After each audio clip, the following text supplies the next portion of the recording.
আসছেন তারা একটু প্যান্ডেলে ঢোকেন, আর যদি পারেন যারা পিছনে ছোট ভাইরা আছেন এগিয়ে বসতে, এটা আমি অনুরোধ করছি। এটা আপনাদেরকে জুলুম দিচ্ছেন, এই জন্য ঠান্ডার মধ্যে বসে আছেন, আবার নড়াচড়া করা। তবু জালসার শুধু আদবটা রক্ষা করার জন্য যদি 2-4টা লোক এগিয়ে আসতে পারেন তাহলে সামনে আসতে পারেন। এটা আপনাদের কাছে আমার অনুরোধ, আমি জুলুম দিচ্ছি না কাউকে। এজন্য আমিও অনেক দূর থেকে এসছি, আপনারাও গ্রাম থেকে এসছেন, তো দু কথা আপনাদেরকে নিয়ে আলোচনা করব। শুধু সুন্নতের তরিকাটা আমরা বাজিয়ে চলবো, যে সুন্নতের জায়গাটা একটু একটু করে, শুধু এক হাত করে বা আধা হাত করে যদি এগিয়ে বসেন তাহলে সুন্নতের তরিকাটা হয়ে গেল। ইনশাল্লাহ আমরা আলোচনাটা একটু শুনি। রাত্রি একটু ভারী হয়ে গেছে যদিও, তো তবু আমরা আসছি দেরি করে। আমাদের শেখ বললেন আমরা আসি দেরি করে, বাধ্য হয়ে সভা চালাতে দেরি করতে একটু হচ্ছে, এটাই সব থেকে বড় প্রবলেম।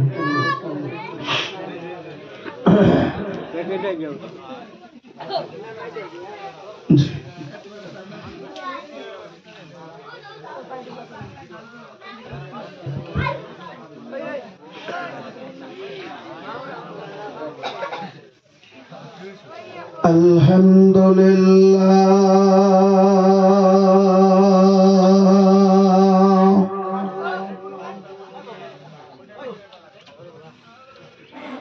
নাহমাদুহু ওয়া নাস্তাঈনুহু ওয়া নাস্তাগফিরুহু ونعوذ بالله من شرور أنفسنا ومن سيئات أعمالنا من يهده الله فلا مضل له ومن يضلله فلا هادي له وأشهد أن لا إله إلا الله وحده لا شريك له وأشهد أن محمدا عبده ورسوله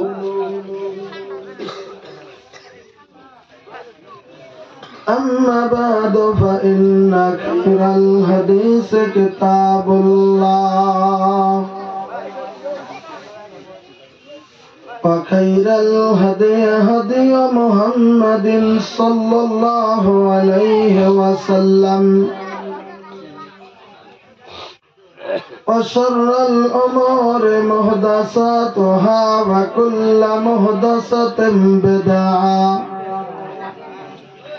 وكل بدعة ضلالة وكل ضلالة في النار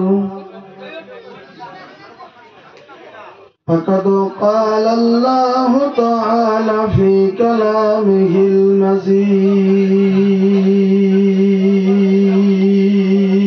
المجيد والفرقان الحميد أعوذ بالله من الشيطان الرجيم بسم الله الرحمن الرحيم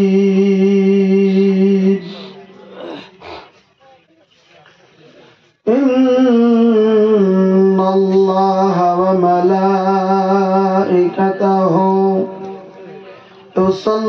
يصلون على النبي يا أيها الذين آمنوا صلوا عليه وسلموا تسليما وقال الله تعالى أعوذ بالله من الشيطان الرجيم وخلقناكم أزواجا وقال الله تعالى أعوذ بالله من الشيطان الرجيم فالذين آمنوا به وأجزروه ونصروه واتبعوا النور الذي أنزل معه أولئك هم المفلحون. وقال النبي صلى الله عليه وسلم إن المرأة خلقت من جلاد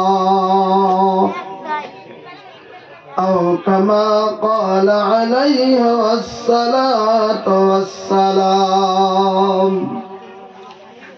وقال النبي صلى الله عليه وسلم إن الدنيا كلها متاع وخير متاع الدنيا المرأة الصالحة أو كما قال عليه الصلاة والسلام.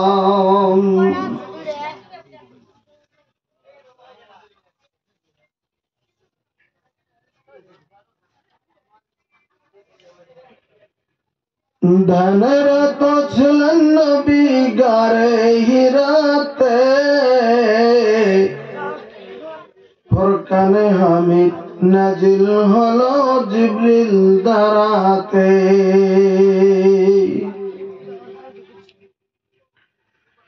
ধনরত ছিলেন নবী গারে হিরাতে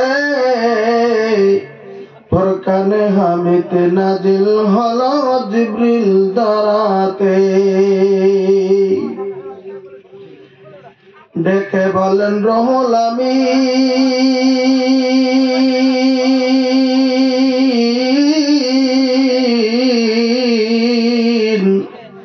ইকরা বলে দিলেন তালিম। নবী বলেন উম্মি আমি, নবী বলেন উম্মি আমি জানি না পড়তে। ফরকানে হামিদ নাজিল হলো জিবরিল দ্বারাতে।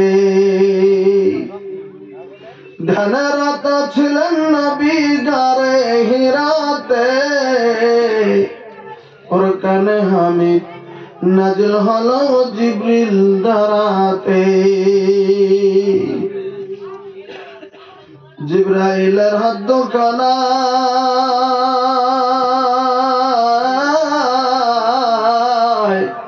চেপে ধরেন নবীর সিনায়।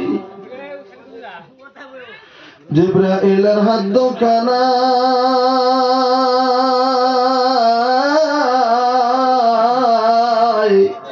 চেপে ধরেন নবীর সিনায়।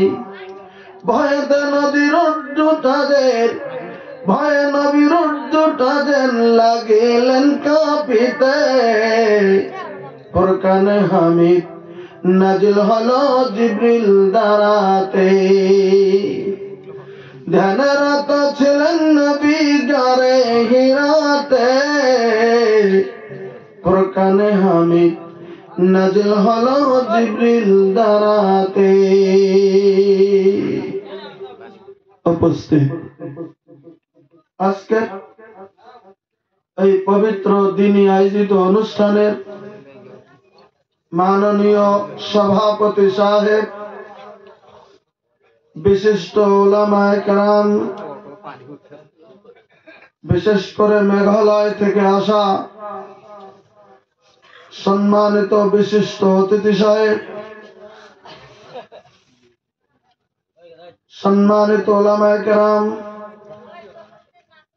এই অঞ্চল থেকে আসা সম্মানিত মুরব্বিয়ানে নিজাম, সম্মুখে বসে থাকা দিনের সৈনিকের মতো যুবক ভাইরা, পর্দার আড়ালে থাকা দিনের দরদিনী মা ও বোনেরা, অবশ্যই আল্লাহ রাব্বুল আলামিনের প্রতি হাজারো হাজারো তারিফ ও প্রশংসা, যে মহান ও আল্লাহ তাআলা মেহেরবানি করে আজকে আমাদের বিভিন্ন মায়ের সন্তানকে এই দিনই আয়োজিত অনুষ্ঠানে এই সন্ধিক্ষণে বসে থেকে দিনের আলোচনা সুন্দরভাবে শোনার জন্য তৌফিক দিয়েছেন। আমরা সবাই মিলে একটিবার আল্লাহ রাব্বুল আলামিনের তারিফ করি, আলহামদুলিল্লাহ।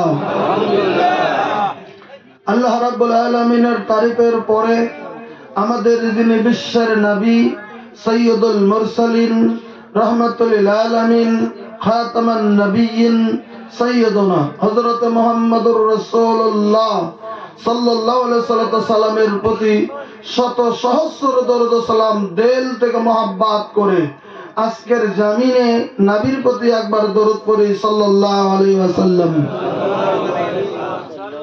আল্লাহর তারিফ করেছি আলহামদুলিল্লাহ দিয়ে, সেটার মধ্যে আমাদের অজস্র নেকি রয়েছে। আল্লাহর তারিফ শুধু আমরাই করি না, পৃথিবীর সমস্ত মখলুকাত প্রত্যেকটা মুহূর্তে আল্লাহ রাব্বুল আলামিনের তারিফ করেন। একবার জোরে সুবহানাল্লাহ বলেন। বলেন এই কথা কে বলেছেন? আল্লাহ। আল্লাহ তাআলা বলেছেন, ইউসাব্বিহু লিল্লাহি মা ফিস সামাওয়াতি ওয়া মা ফিল আরদ। তাসবিহ পড়েন সমস্ত মখলুকাত আল্লাহ রাব্বুল আলামিনের জন্য। আকাশের নিচে জামিনের উপরে যা কিছু আছে প্রত্যেকটা মুহূর্তে আল্লাহর তাসবিহ পাঠ করে। একবার সুবহানাল্লাহ বলেন। আমরা তো বুঝি না তাই, কিন্তু সব সময় তাসবিহ পড়েন। তাই বাংলা একটা কবি বলেছেন, এ দুনিয়ায় পশু পাখি যত সবাই খোদার জিকিরে রত, মানব কেবল পেটের গুপ্ত করে না জিকির সেই খোদার। এই পৃথিবীর জমিনে যত পশু পাখি রয়েছে প্রত্যেকটা মুহূর্তে প্রত্যেকটা ক্ষেত্রে অবশ্যই তারা আল্লাহ রাব্বুল আলামিনের তারিফ যেমন সুরে সুরে সুরে সুরে করতেছে। সুবহানাল্লাহ বলেন। প্রমাণ করে দিচ্ছে, একটা করে ধ্যান করে দেখুন। এখন হয়তো কম, কারণ বছর ঝাড় গুলেন বর্তমানে একটু কম হয়ে যায়।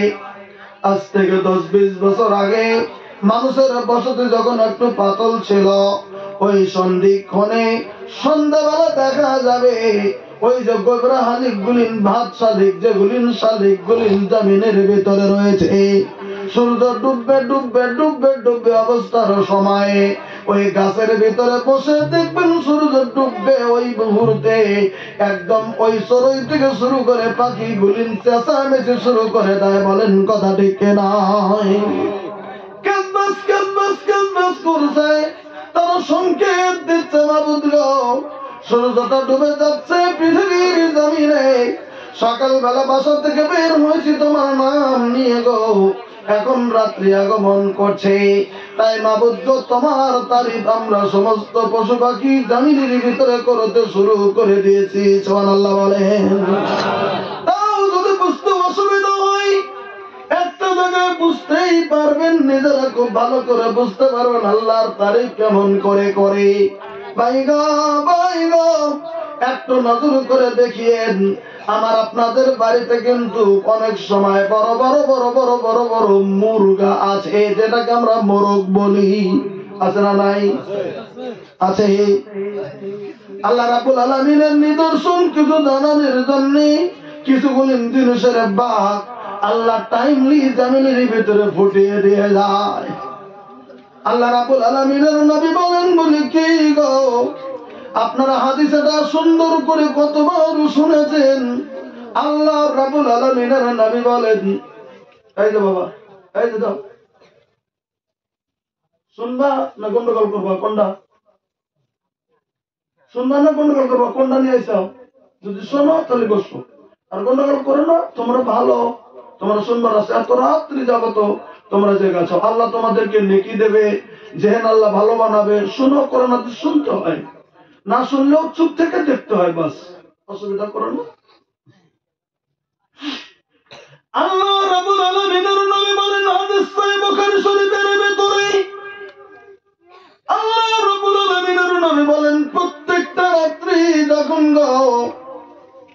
তিনটা ভাগ করার পরে দুই ভাগ যখন ফুরিয়ে যায়, তিনটা ভাগ করলে একটা রাত্রিতে, দুই ভাগ ফুরিয়ে গেলে বাকি এক ভাগ যখন থাকে, ওই রাত্রিটাকে আমরা বলি শেষ রাত্রি। বলেন কথা ঠিক নয়? আমরা বাংলাতে শেষ রাত্রি বলি। আল্লাহ রাব্বুল আলামিনের নবী বললেন হিনা ইয়াবকা সুলুসাল লাইলিল আখির কুল্লু লাইলা, ওই প্রত্যেকটা রাত্রিকে তিনটা ভাগ করার পরে, বুখারীর ইবারতে আছে হিনা ইয়াবকা সুলুসাল লাইলিল আখির, তার মানে রাত্রির তিন ভাগের যেটা শেষ ভাগ যখন জমিনের ভিতরে যখন পৌঁছে যায়, ইন্নাল্লাহ তাবারাকা ওয়া তাআলা, অবশ্যই আল্লাহ রাব্বুল আলামিন যিনি আমাদের মহান, যিনি সৃষ্টিকর্তা, আমাদের যিনি মহান মাবুদ, আমাদের যিনি মহান সত্তা, আমাদের যিনি পালন কর্তা, ওই মহান আল্লাহ রাব্বুল আলামিন তার আরশ থেকে এই প্রথম আসমানের ভিতরে আল্লাহ নিজে নাজিল হয়ে যায়। একবার সুবহানাল্লাহ বলে। বর্তমান যেটা প্রথম আসমান দেখি, আমাদের চোখের সম্মুখে যে আসমান, চোখের সম্মুখে আকাশটা দেখি, এটা আমাদের চোখের প্রথম আসমান। একবার সুবহানাল্লাহ বলেন।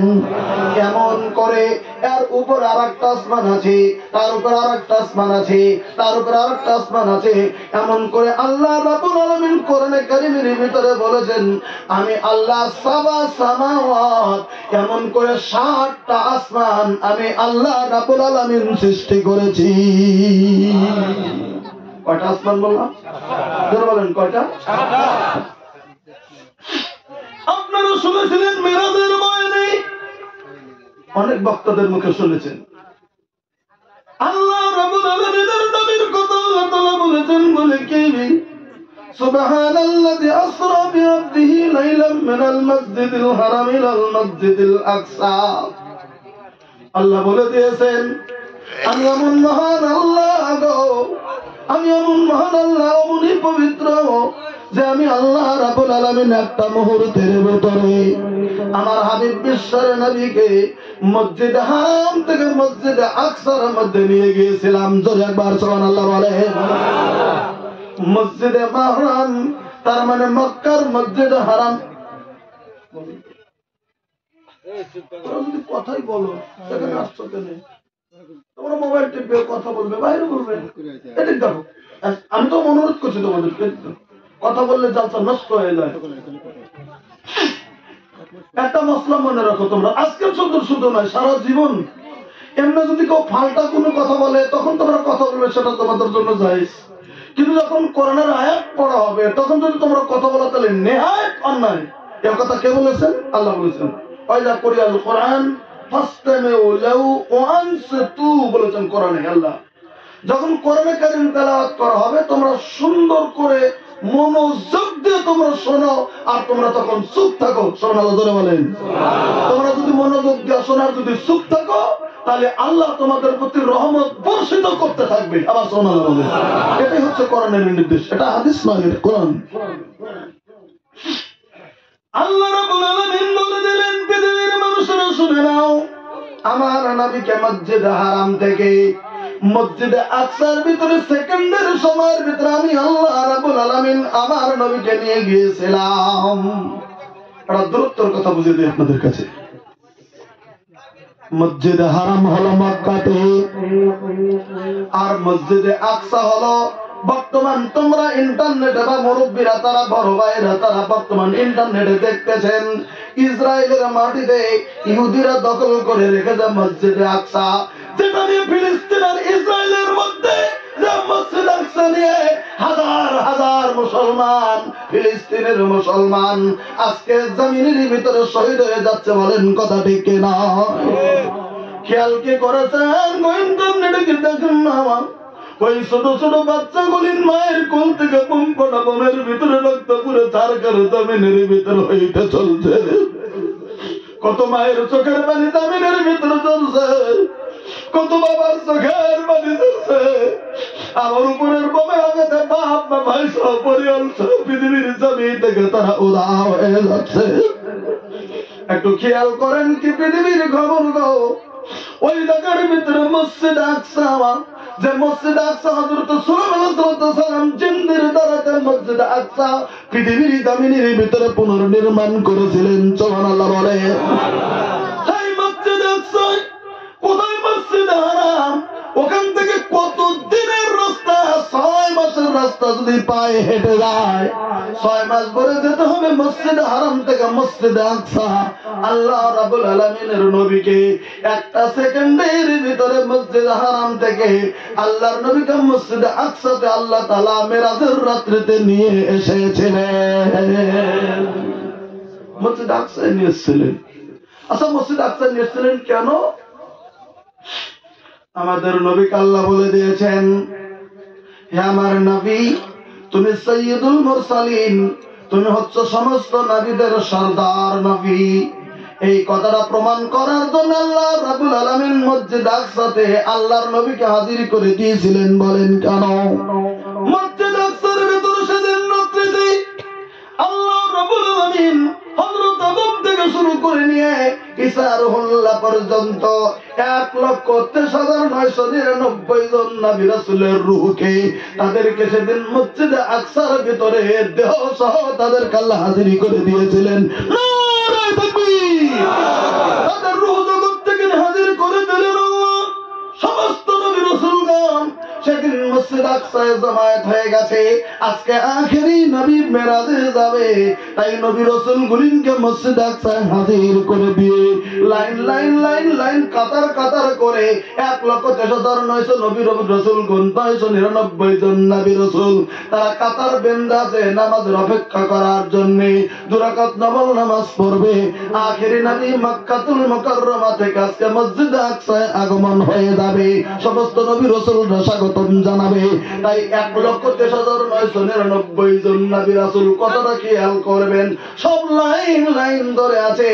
ইন্দামিন সময় হযরতে জিবরিল আমিন বরাকের ভিতরে করে আল্লাহর নবীকে মসজিদ আকসায় নিয়ে আসার পরে মসজিদ আকসার খুঁটির সঙ্গে বরাকটা বেঁধে ওখান থেকে নবীকে এবার ওই মসজিদ আকসার ভিতরে প্রবেশ করিয়ে দিয়েছেন। আল্লাহ রাব্বুল আলামিনের নবী নজর করে দেখেন হযরত আদম আলাইহিস সালাম থেকে শুরু করে লইয়া ঈসা রুহুল্লাহ পর্যন্ত সমস্ত নবী রাসূলগণ হাজির হয়ে গেছে। নবী লজ্জা পাইতেছেন গো, হায় হায় তারা দাঁড়িয়ে আছেন। সমস্ত মানুষগুলি সমস্ত নবী রাসূল কাতার বেঁধে আছেন, কিন্তু ইমামের মুসাল্লাটা খালি করে দেওয়া রয়েছে। কেউ ইমামের মুসাল্লার ভিতরে যায় নাই। এবার কে যাবে কে যাবে কে যাবে এমন অবস্থার ভিতরে হযরতে জিবরিল আমিন আল্লাহ রাব্বুল আলামিনের নবীকে এরকম করে ডান টানাটা ধরে টান দিয়ে লইয়া ইমামের মুসাল্লার ভিতরে সেদিন দাঁড় করিয়ে দিয়েছে। নারে তাকবীর! আমার ছোট্ট নবীকে মসজিদ আকসার ইমামের জায়গার ভিতরে যখন দাঁড় করিয়ে দিলেন 1,23,999 জন নবী রাসূল সেদিন বিশ্ব নবীর পিছনে মুক্তাদি হয়ে দাঁড়িয়ে গেছেন। নবী 2 রাকাত নামাজ পড়লেন, নবীর পিছনে তারা সবাই নামাজ পড়েছেন। নামাজ যখন আদায় হয়ে গেল তখন আল্লাহ প্রমাণ করে দিলেন আমার নবী সমস্ত নবীদের সর্দার, আর সর্দার পিছনে থেকে কোনোদিন ওই যে সর্দারের মুসল্লিগুলিন কোনোদিন এগিয়ে যেতে পারে না। ওজন্য আমি আল্লাহ রাব্বুল আলামিন আজকে পৃথিবীর জমিনে আমার নবীকে সর্দার বলে ঘোষণা করে দিয়ে তাই সমস্ত সম্মুখী ইমাম বানিয়ে দিয়ে তোমাদেরকে মুক্তাদি বানিয়ে নবীর ইজ্জতটা বাড়িয়ে দিলাম। আমার কথাটা বলার উদ্দেশ্য ছিল আলাদা। আমাদের যিনি মহান সত্তা, তাহলে আমাদের নবীকে মসজিদ হারামের কাছে নিয়ে এসেছিলেন। ভাই গাছকে জমিনের ভিতরে তাই বলতেছে বলি কি আল্লাহ রাব্বুল আলামিনের নবী বললেন সাহাবা কিরাম শুনে রাখো, ওই দিন সেদিন আল্লাহ রাব্বুল আলামিনের নবী তাই মিরাজে যায় প্রথম আসমানে চলে গিয়েছিলেন, দ্বিতীয় আসমানে চলে গিয়েছিলেন, চতুর্থ আসমান সপ্তম আসমানের উপরে আল্লাহ রাব্বুল আলামিনের আরশের কাছে যাইয়া মিরাজের রাত্রি আল্লাহ রাব্বুল আলামিনের নবীর সঙ্গে আল্লাহর সঙ্গে কথোপকথন হয়েছিল। সেটা লম্বা ইতিহাস আমি বলতে চাই না, আমি শুধু বলতে চেয়েছি এরকম আসমান আল্লাহ 7টা তৈরি করেছে। কয়টা আসমান তৈরি করেছেন? 7টা। এটা তাহলে কত নম্বর আসমান? 1 নম্বর আসমান। আল্লাহ তাআলা প্রত্যেকটা রাত্রিতে যখন 3 ভাগের 1 ভাগ বাকি থেকে যায়, আল্লাহ তখন প্রথম আসমানে নাজিল হয়। এবার সুবহানাল্লাহ বলেন। কোন আসমানে নাজিল হয়? আল্লাহ আরশে থাকেন, আল্লাহর স্থাপিত আরশে, কিন্তু প্রথম আসমানে নাজিল হয়। এটা হাদিস বুখারী শরীফের। ইয়ানজালু তাবারাকা ওয়া তাআলা ইলা সামাইদ দুনিয়া হিনা ইয়াবকা মিন সুলুসাল লাইলিল আখির। আল্লাহ রাব্বুল আলামিনের নবী বর্ণনা করেন বলি আল্লাহর নবী বললেন, যখন 3 ভাগের 1 ভাগ থেকে যায় স্বয়ং আল্লাহ প্রথম আসমানে তখন হাজির হয়ে যায়। হাজির হওয়ার পরে শেষ রাতে আল্লাহ তাআলা 3টা বাক্য বলেন। কয়টা বাক্য বলেন বললাম? খেয়াল করুন, কয়টা? 3টা। রেকর্ড হচ্ছে, ভালো করে পরের দিন শুনে নেবে। আল্লাহ রাব্বুল আলামিন শেষ রাত্রিতে বান্দার দিকে দেখে একটু পরেই শুরু হয়ে যাবে 2টার দিকে। আল্লাহ রাব্বুল আলামিন 3টা বাক্য বলেন বলে কি? প্রথম বাক্য রাব্বুল আলামিন বলেন, আলা মিন মুস্তাগফিরিন ফাগফির লাহু।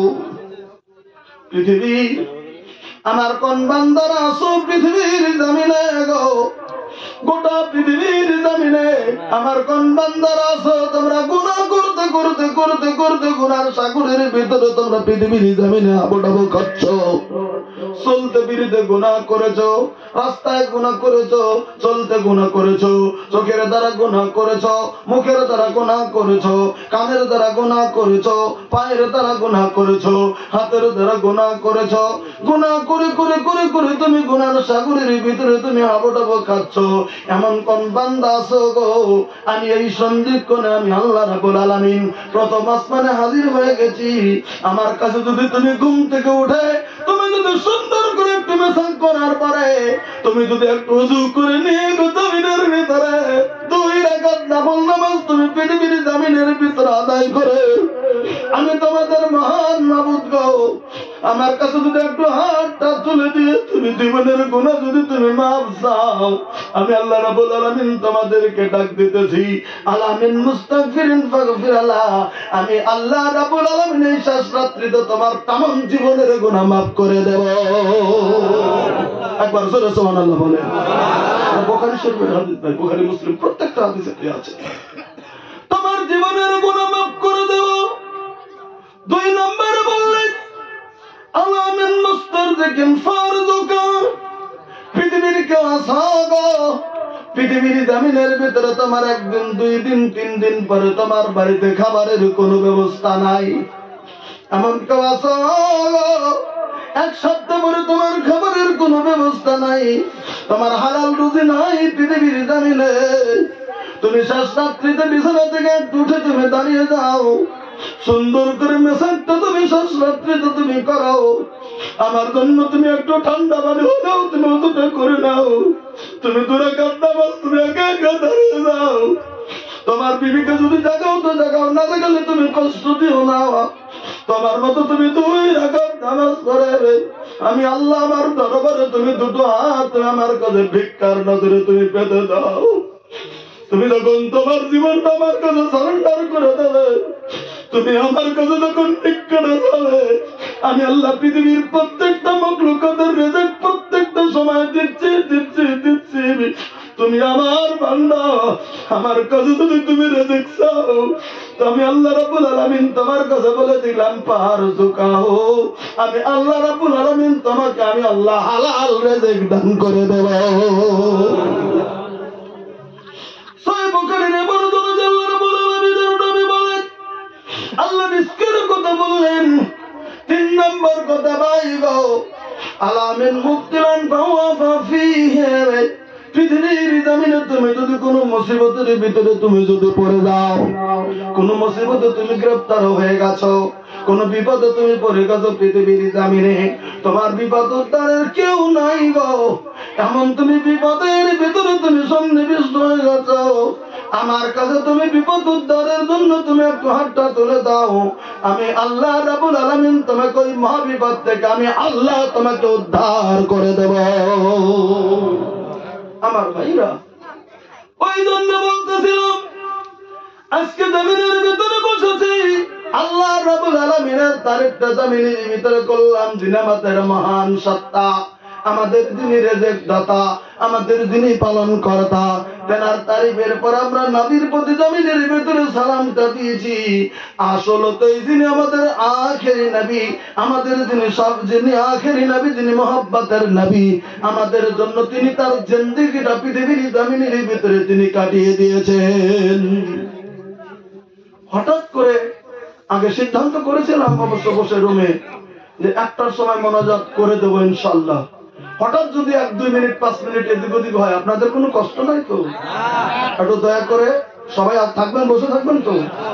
আমি আপনাদের কাছে আশা রাখবো, আজকে আমরা যারা এসেছি ওরদিনে আল্লাহকে মহব্বত করে এসেছি, নারে তাকবীর। আমরা শুধু খিচুড়ি খাবো এই নিয়তে বর্তমান কেউ জানতে আসে না। কারণ হলো এই খিচুড়ি থেকে বাড়ির সবারই খাওয়া ভালো আছে। এক যুগে ছিল 2 দিন 3 দিন মানুষ না খেয়ে থেকেছে, তখন মানুষ খিচুড়ির লোভে মানুষ কিছু 2-4 জন যেতে পারে। কিন্তু বর্তমান যেটা সময়, আপনারা যতই বলেন চাহে খিচুড়ি দিলেও এতটি লোক হতো, আপনারা করেছেন ভালো, মেহমানকে কদর করবেন, কিন্তু যদি নাও দিতেন তাও এরকম লোক হতো, বলেন কথা ঠিক নয়? খিচুড়ির আশা আমরা কেউ আসি। ওজন্য বলছি, যদি হঠাৎ 1-2 মিনিট কম বেশি হয় একটু ধৈর্য ধরবেন, একটু সময় লাগতে পারে আমার ভাইরা। তবে আপনাদের কাছে বলে দিতে চলছি, আমরা যিনি পৃথিবীর জমিনের ভিতরে মুসলমান, আমাদের যিনি নবী, আমাদের জন্য কি কোরবানিটা পৃথিবীর জমিনের ভিতরে নবী আমার করেছেন। আজকে আমরা নবী সম্পর্কে ভাবি না, আজকে খেয়াল করি না, কিন্তু শুধু আমাদের জন্য তিনি কি করেছেন একটা কথা আপনাদেরকে বলে দেবো, সহিহ বুখারী থেকে একটু ভালো করে শুনে নেবেন। আল্লাহ রাব্বুল আলামিনের নবী বলেন, লিকুল্লি নাবিয়্যিন দাওয়াতুন মুস্তাজাবাতুন। আল্লাহ রাব্বুল আলামিনের নবী বললেন, সাহাবীরা রে শুনে নাও, বলে কি গো, আল্লাহ রাব্বুল আলামিন পৃথিবীর জমিনে যত নবী রাসূল পৃথিবীর জমিনের ভিতরে পাঠিয়ে দিয়েছেন, হযরত আদম থেকে নিয়ে আখিরি নবী পর্যন্ত এই পৃথিবীর জমিনের ভিতরে যত নবী রাসূলকে পাঠিয়ে দিয়েছেন, ওই প্রত্যেকটা নবী রাসূলকে রাব্বুল আলামিন এই পৃথিবীর জমিনের ভিতরে একটা করে কবুলিয়াতের দোয়া দিয়ে দিয়ে দিয়ে দিয়ে দিয়ে দিয়ে পাঠিয়ে দিয়েছেন। যেমন উদাহরণ শুনেন,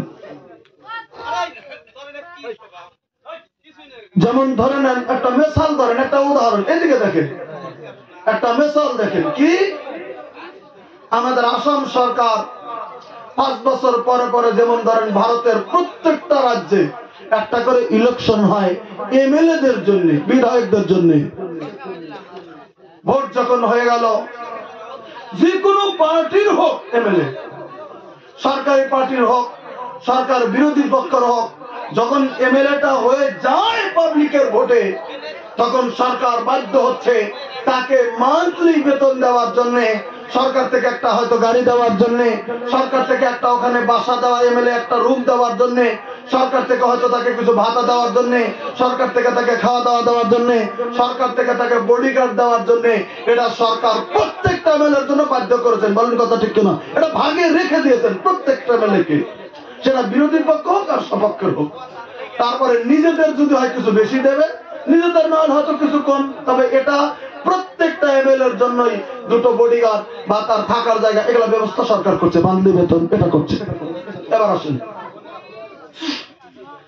আল্লাহ রাব্বুল আলামিনের নবী বিশ্বর নবী বলেন, প্রত্যেক নবী রাসূলকে পৃথিবীর জমিনের ভিতরে পাঠিয়ে দেওয়ার সময় আল্লাহ বলে দিয়েছেন, নবী গো, নবী হিসাবে তোমার জীবনের সব সময় তোমার তো আমি আল্লাহ রাব্বুল আলামিন তো কবুল করব, তো করবই। তবে তুমি শুনে নাও, তোমার জীবনে একটা দোয়া আমি দিয়ে দিলাম, আমি আল্লাহ প্রত্যেক নবীকেই দিয়েছিলেন, যে তুমি মুখ দিয়ে যা বলবে নবী গো আমি সঙ্গে সঙ্গে সেটাই কবুল করে নেব জীবনে একবার জোরে বলেন সুবহানাল্লাহ। তুমি যদি বলে দাও পৃথিবীটা ধ্বংস করে দেওয়ার জন্য আমি আল্লাহ রাব্বুল আলামিন সঙ্গে সঙ্গে পৃথিবীটা ধ্বংস করে দেব। আপনারা জানেন পৃথিবীর জমিনে হযরত নূহ আলাইহিস সালাম যখন নবী তখন এই পৃথিবীটা একবার ধ্বংস হয়ে মহাপ্লাবনে ওই পৃথিবীর জমিনে ৮০ জন মানুষ ছাড়া এখন পর্যন্ত পৃথিবীতে যত মানুষ আছে প্রায় এত মানুষ হয়েছিল হযরত নূহ আলাইহিস সালামের জামানায়। এই সমস্ত মানুষগুলি পৃথিবীর জমিতে মহাপ্লাবনে ডুবে পৃথিবী থেকে সাফ হয়ে যাইয়া শুধু ৮০ জন মানুষ পৃথিবীর জমিনের ভিতরে বেঁচে থেকেছিল। এমন করে হযরত ইব্রাহিম খলিলুল্লাহ রাব্বুল আলামিনের কাছে দোয়া করেছিলেন, আল্লাহ ওই মহান আল্লাহ রাব্বুল আলামিন হযরত ইব্রাহিমকে অগ্নিকুণ্ড থেকে তাকে বাঁচিয়ে দিয়েছিলেন। জোরে সুবহানাল্লাহ বলেন। হযরত মুসা কালিমুল্লাহ দোয়া করেছিলেন, হযরত মুসা কালিমুল্লাহর দোয়াতে ফেরাউনের লক্ষ লক্ষ সৈন্য সহ ফেরাউন নীল দরিয়ায় ডুবে যাইয়া হযরত মুসা কালিমুল্লাহ নীল দরিয়ায় পাড়ি দিয়ে ওপারে চলে পড়েছিলেন। সুবহানাল্লাহ জোরে বলেন। এমন করে হযরত ঈসা রুহুল্লাহ দোয়া করেছিলেন, মাবুদ গো আমাকে তুমি রক্ষা করে দাও বেঈমানের কাছ থেকে। বেঈমানরা মারতে চলছে। বেঈমানের যিনি লিডার ছিল রাব্বুল আলামিন করলেন কি হযরত ঈসা রুহুল্লাহকে ওই রুমের ভিতরে থেকে আকাশের ভিতরে তুলে নিয়ে গেলেন আর ওই ওদের লিডারের চেহারাটা ঈসা রুহুল্লাহর চেহারা বানিয়ে দিলেন আল্লাহ। সঙ্গে সঙ্গে ওই বেঈমানেরা ওই বেঈমানকে মেরে তাকে হত্যা করে দিল। অথচ ঈসা রুহুল্লাহ আল্লাহ রাব্বুল আলামিনের হুকুমে চৌথা আসমানে তুলে নিয়ে গেল। সুবহানাল্লাহ করে বলেন। এমন করে আল্লাহ রাব্বুল আলামিনের নবী বলেন প্রত্যেক নবী রাসূলকে পৃথিবীর জমিনের ভিতরে কবুলাতুর দোয়া দিয়ে দিয়েছিলাম। আল্লাহর নবী বলেন প্রত্যেক নবী রাসূলরাই পৃথিবীর জমিনে কবুলাতুর দোয়াটা নিয়ে গেছে, কিন্তু আমি আখিরি নবী আমি কবুলাতুর দোয়াটা পৃথিবীর জমিনের ভিতরে নিয়ে গেলাম না। আবার সুবহানাল্লাহ কোন। তিনি বলেন আমি নিয়ে গেলাম না পৃথিবীর জমিনে কবুলিয়াতের দোয়াটা। আল্লাহর নবী কত কষ্ট করেছেন কবুলিয়াতের দোয়া নেন নাই। একটা মিসাল শুধু দিচ্ছি, আল্লাহর নবীজির পৃথিবীর জমিনে দুইজন মানুষ নবীজির খুব কাছের ছিল, যারা নবীকে সবসময় সাহারা দিয়ে রেখেছিল জমিনের ভিতরে। একজন মুমিন আরেকজন মুমিন নয়, তিনি কালেমা পড়ে পৃথিবীর জমিনে মুসলমান হয়েছিলেন না।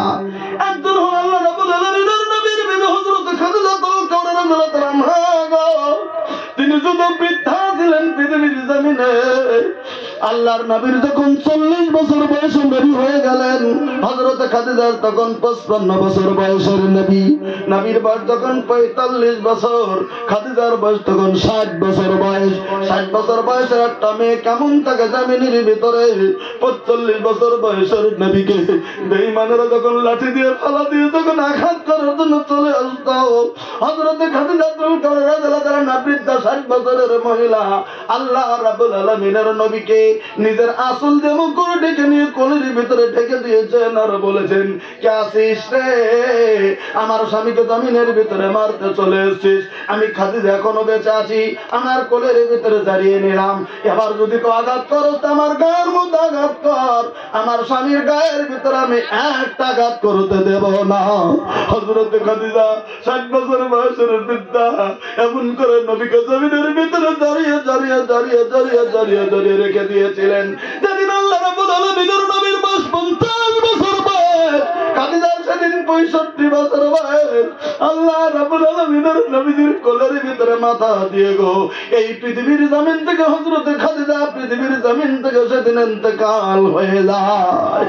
কিন্তু যতদিন খাদিজা বেঁচে ছিলেন জমিনে, নবীর কষ্ট হলেও নবীর কষ্টটা বোঝার মতো লোক ছিল পৃথিবীর জমিনে। যেদিন খাদিজা ইন্তেকাল করেছেন, যেদিন আল্লাহ রাব্বুল আলামিনের নবীর চাচা আবু তালেব ইন্তেকাল করলেন, মাত্র 3 দিনের কম বেশিতে নবীর চাচা আবু তালিব আর নবীর স্ত্রী হযরত খাদিজা এই 3 জন পৃথিবীর জমিন থেকে ইন্তেকাল হয়ে যায়। আল্লাহর নবীর শোকের পাহাড় নবীর শরীর অন্তরের ভিতরে এসে পড়ে যায়। এই দুজন ছিল জমিনের ভিতরে আমার সাহারা, আমার দুজনে জমিনের ভিতরে দিকে চলে গেল। দুইজন যখন 3 দিনের কম বেশি দিন থেকে যখন হয়ে যায়, আবু জাহেল আবু লাহাব সাইবার দলেরা খুশিতে মক্কায় যেমন লাফালাফি শুরু করে দিল। এরে মুহাম্মদ, এতদিন তোকে মারতে পারি না, আঘাত করতে পারি নাই, কারণ জমিনের ভিতরে ছিল আবু তালিব। আবু তালেবের সম্মানে তো আঘাত করতে পারি নাই, বাধা দিয়েছে। তার স্ত্রী ছিল হযরতে খাদিজা। খাদিজা ছিল আরবের ভিতরে সম্ভ্রান্ত মহিলা। ও যখন বাধা দিয়েছে, আমরা তোকে মারতে পারি নাই। আজকে তোর 2 সাহারা পৃথিবীর জমিন থেকে ইন্তেকাল হয়ে গেছে, এবার তোকে কষ্ট দেব, কেউ তাকে বাঁচাতে পারবে না। এমন বুদ্ধি করে নিয়ে কেবলমাত্র ইন্তেকাল করেছেন আল্লাহ রাব্বুল আলামিনের নবীর স্ত্রী খাদিজা, নবীর চাচা হযরত আবু তালিব। বুদ্ধি করে একটা মিটিং দিয়ে দিয়েছে। একদম হাদিস সহিহ বুখারীর বয়ান ভালো করে শুনে নেন। কত কষ্ট দিয়েছেন জমিনের ভিতরে নবীকে। আমার নবী ওই তখন এমনি চিন্তায় জর্জরিত জমিনের ভিতরে। আবু জাহেল মিটিং করে দিয়েছে জমিনের ভিতরে। এই তোরা কে আছিস জমিনের ভিতরে? এবার মুহাম্মদকে রক্ষা করার মতো কেউ পৃথিবীর জমিনের ভিতরে নাই। তোরা কে আছিস রে? মুহাম্মদ কাবা ঘরের সম্মুখে নামাজ পড়ে দুপুর বেলাতে, একটু লম্বা করে করে সিজদায় রুকু দেয়। কেউ কি আছিস জমিনের ভিতরে? উটের বড় ভুঁড়ি, গোবরওয়ালা ভুঁড়ি, 2-3 দিনের পচা ভুঁড়ি। কেউ কি আছিস মাথায় করে নিয়ে মুহাম্মদ যখন সিজদা দেবে, তার গায়ের উপরে উটের ভুঁড়িটা জমিনের ভিতরে ছেড়ে দিতে পারবি? হাদিস গুলো বেরিয়ে যাবে। একজন মক্কার যুবক ছিল, খুবই শক্তিশালী রাখাল কুরাইশদের। তার তেমন কোন হিংসা ছিল না, তার রাখাল ছিল, তার নাম ছিল জমিনের ভিতরে। আমার ভাইরা, এমন একটা লোক ছিল জমিনের ভিতরে জানোয়ার স্বভাবের পৃথিবীর জমিনে। তার নাম ছিল উকবা বিন মুইত। উকবা বিন মুইত নামে একটা খুব শক্তিশালী যুবক ছিল। আবু জাহেলকে বলে দিল, আবু জাহেল গো, আমি পারবো নবীর মাথার উপর উট ফালিয়ে দিতে, উটের ভুঁড়িটা ফেলে দিতে, তাই নাকি? বলে হ্যাঁ। সত্যি করে একদিন যাওয়ার পরে পরের দিন সিদ্ধান্ত মতে উটের উপর পচা যুক্ত গোবর যুক্ত বড় ভুঁড়ি। উটের বড় ভুঁড়িটা কত বড় ভুঁড়ি? গরুর ভুঁড়ি আপনারা দেখেন কত বড়, আর বড় উটের ভুঁড়ি তাহলে কত বড়? ওই ভুটের পচা ভুঁড়ি, ওই গলগল ভুঁড়ি মাথার ভিতরে করে তুলে দিয়েছে দুধের দনে ধরে। আল্লাহ রাব্বুল আলামিনের নবী কাবা ঘরের সম্মুখে নামাজ পড়তে যাইয়া হযরত ফাতেমা তাজ-জাহরা, কেবলমাত্র তখন তার 8 বছর 9 বছর বা 8 বছর বয়সের ফাতেমা তাজ-জাহরা, কেবলমাত্র ছোট্ট হযরত ফাতেমা আমার সন্তান জমিনের ভিতরে বাবাকে দেখে দেখে দেখে দেখে দেখে দেখে জমিনের ভিতরে রাখে। হঠাৎ করে নজর করে দেখলেন বাবা চলে গেলেন নামাজের জন্য। হযরতে ফাতিমা বাড়ির ভিতরে থেকে বাবাকে লক্ষ্য করে থাকে, কারণ ফাতেমা জানে বাবার অজস্র শত্রু পৃথিবীর জমিনের ভিতরে। তাই বাড়ি থেকে বারবার করে লক্ষ্য করে বাবাকে। আমার নবী মসজিদে হারামের সম্মুখে যায়, মসজিদে হারামের সম্মুখে কাবার সম্মুখে যাইয়া নামাজের ভিতরে দাঁড়িয়ে সূরা তেলাওয়াত করে রুকু থেকে যখন সিজদায় চলে গিয়েছে, সিজদায় লম্বা তাসবিহ করতেছেন আল্লাহ রাব্বুল আলামিনের নবী। আর ওই মুহূর্তে উকবা বিন মুইত, এই জানোয়ার স্বভাবের যুবকটা উটের পচা ভুঁড়ি লইয়া আল্লাহ রাব্বুল আলামিনের নবীর মাথার উপরে ঢেলে দিয়েছে। উটের পচা গলিজ ভুঁড়ি যখন নবীর মাথার উপরে ঢেলে দিয়েছে, আল্লাহর নবীর মাথা সহ শরীর সহ সমস্ত কিছু ঢেকে যাইয়া সিজদারত অবস্থায় শুধু পা দুটি আল্লাহ রাব্বুল আলামিনের নবী এমন করে নড়াচড়া করতে শুরু করে দিয়েছেন। আল্লাহ রাব্বুল আলামিনের নবীর নিঃশ্বাস যেন উটের পচা, উটের গন্ধ ভুঁড়ির নিচে আল্লাহর নবীর নিঃশ্বাস জমিনের ভিতরে বন্ধ হয়ে যায়। হযরত ফাতেমা তাজ-জাহরা বাড়ির ভিতরে নজর করেছেন, কেবলই তো বাবাকে দেখলাম নামাজ করতে, এখন কো বাবা কই গো? বাড়ি থেকে নজর করে দেখেন বাবাকে দেখা যায় না, একটা টুকলার মতো দেখা যায়। ফাতেমা তাজ-জাহরা চিন্তা করতে শুরু করে দিলেন, আমার বাবা কেবলই নামাজ স্টার্ট করে, বাবা কই গো? টুকলার মতো কেন? বাড়ি থেকে 7 বছরের মেয়ে দৌড়ে দৌড়ে চলে গেলেন বাবার দিকে, বাবার নিকটে চলে গেলেন। নবী তোকে দুধের পাতা করে দিয়েছে, নবী পা দুটি এমন করে নড়াচড়া করতেছেন, নবীর নিঃশ্বাস বন্ধ হয়ে যায়। যায়। হযরত ফাতেমা জাহরা ওই মুহূর্তে পৃথিবীর জমিনে গিয়ে গেলেন। দেখতেছেন বাবার পা দুটি নড়ছে, ওই আমার শরীরের উপর উটের পাতা ভুঁড়িতে চাপ দিয়েছেন। নবী কথা বলতে পারে না, নড়াচড়াও করতে পারে না, নবী উটের ভুঁড়ির নিচে পড়ে গেছেন। হযরত ফাতেমা জাহরা 8 বছরের ছোট শিশু কন্যা, এবার পারে উটের ভুঁড়ি যেদিকে জায়গায় উটের ভুঁড়ি পাল পাল করে এদিক ওদিক চলে যায়, কিন্তু বাবার উটের ভুঁড়ি বাবার উপর থেকে সরিয়ে দেবে এই ক্ষমতা ফাতেমা জাহরা জমিনের ভিতরে হইতেছে না। ফাতেমা জাহরা কাঁদতে শুরু করে দিয়েছে। আবু জাহলের দলেরা দূর থেকে কল কল কল কল করে হাসছে, আর ফাতেমা জমিনের ভিতরে চিৎকার করে বাবা মরে যাবে বলে চিৎকার করে কাঁদছে। এমন করে কাঁদতে কাঁদতে ফাতেমার কান্নার অবস্থা একটু দূরেই ছিল। আবু বকরের কানের কাছে চলে গেছে। ফাতেমার কান্নার অবস্থা হযরত আবু বকর দৌড়ে দৌড়ে সে জায়গায় চলে যায়। আবু বকর চলে গেছে, ফাতেমা কি হয়েছে? ফাতেমা বলতেছেন, দেখেন না মা, কে যেন গো আমার আব্বা সেজদা চলে গেছে, আব্বার উপর উটের পাতা পরে চাপিয়ে দিয়েছে, আমার আব্বা মরে যাবে। এই বলে বলে হযরত আবু বকর চললেন। দুইজনে খুব কুস্তি কুস্তি করে কোন মতো উটের ভুঁড়িটা আল্লাহর নবীর উপর থেকে সরিয়ে দিলেন। একবার সুবহানাল্লাহ বলেন। উটের ভুঁড়ি যখন সরিয়ে দিয়েছেন, আল্লাহর নবী নামাজের সালামটা আল্লাহর নবী ফাতেমার দিকে তাকে চোখের পানি ঝরছে, ফাতেমার চোখের পানি ঝরছে বাবার অবস্থা থেকে নিয়ে। আল্লাহ রাব্বুল আলামিনের নবী গো তখন ফাতেমাকে একটা কথা বলছিলেন, বেটি রে বেটি, আজকে তোর ভাগ্য ভালো রে বেটি, তুই লক্ষ্য করে তুই বাড়ি থেকে আমার কাছে চলে এসেছিলি, আমার উটের বুড়িটা সরিয়ে দিবি, আমার নিঃশ্বাসটা প্রায় বন্ধ হয়ে গিয়েছিল রে বেটি, আর একটু সময় যদি চলে যেত তোর বাবাকে জীবনে আর জিন্দা পাইতিস না রে বেটি। এই বলে নবী যখন ফাতেমাকে বলতেছেন, হযরত ফাতেমা সহ্য করতে পারলেন না, চোখের পানি ঝরঝর করে ছেড়ে দিয়ে বলতেছেন, মাবুদ গো তুমি কি আমার বিনা দোষে আমার বাবাকে যেমন করে অত্যাচার করেছো তুমি কি বিচার করবে না?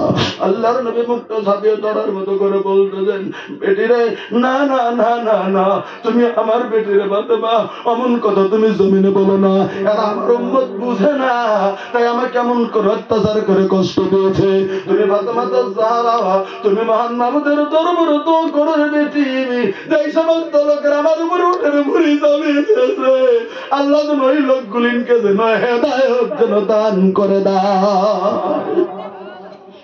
আমার ভাইরা, এত কষ্ট হওয়ার পরেও নবী বলেছেন যেন হেদায়েত দান করে দেয়। আল্লাহর নবী কবুলিয়তের দোয়া নিলেন, নিতে পারতেন, কিন্তু নাই। আল্লাহ রাব্বুল আলামিনের নবী বাদ দিয়ে গেলেন।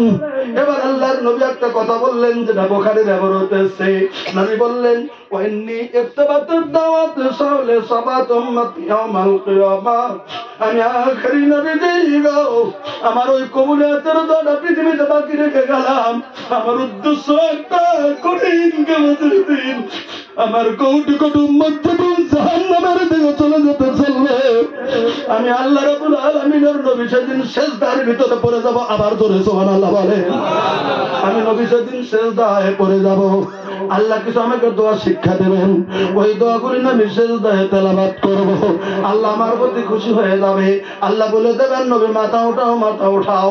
আমি তখন নবী মাথা উঠাবো। আল্লাহ আমাকে সেদিন বলবেন, নবী গো তোমার কি আবদার আছে এখন তুমি বলে দাও। আমি তখন আল্লাহর কাছে বলবো, আল্লাহ গো পৃথিবীতে আপনি নবী রাসূল পাঠিয়ে দিয়েছিলেন, সবাইকে কবুলিয়তের দোয়া দিয়েছিলেন, সবাই কবুলিয়তের দোয়া পৃথিবীতে নিল, আমি নবী নিলাম না, আমি বাকি রেখে গেলাম কঠিন কিয়ামতের দিন আমার উম্মতের গুনাহগার উম্মতের জন্য। আজকে হাসরের ময়দানে আমি নবী ওই পৃথিবীর দোয়াটা চাই গো আল্লাহ, আমার গুনাহগার উম্মত গুলিনকে তুমি সুপারিশ জান্নাতের ব্যবস্থা করে দেবে। আল্লাহ রাব্বুল আলামিনের নবী বলেন, যারা পৃথিবীর জমিনে গো আল্লাহর তাওহীদের প্রতি যারা বিশ্বাস করে, একত্ববাদকে বিশ্বাস করে, পৃথিবীতে যারা আল্লাহর উপাসনা করেছিল, সেদিন আমি আল্লাহ রাব্বুল আলামিন আমার দোয়া কবুল করে তাদেরকে সুপারিশের অধিকার দেবেন। আমি আল্লাহ রাব্বুল আলামিনের নবী তাদের সম্মুখে সুপারিশ করব। তাই যারা কালেমাদারি, যারা প্রচুর অরিজিনাল, যারা খাঁটি আল্লাহকে বিশ্বাস করে না মুসলমান, সেদিন আমার দোয়াতে তারা আল্লাহর দরবারে বেঁচে যাবে। আমার ভাইরা, সেই নবী আমাদের নবী, কত কষ্ট করেছেন, খালি এতটুকু একটা মেসাল শুধু দিলাম, এরকম হাজার মেসাল রয়েছে আমাদের নবী সম্পর্কে, আমাদের জন্য তিনি পৃথিবীতে কত কষ্ট করেছেন। সেই নবী আমাদের নবী যজ্ঞা। তবে তিনি নিয়ে এসেছেন পৃথিবীর জমিনের ভিতরে একটি এমন একটি ধর্ম, যার নাম পৃথিবীর জমিনের ভিতরে ইসলাম। জোরে সুবহানাল্লাহ বলেন। এমন একটা ধর্ম নিয়ে আল্লাহ রাব্বুল আলামিনের নবী এসেছেন।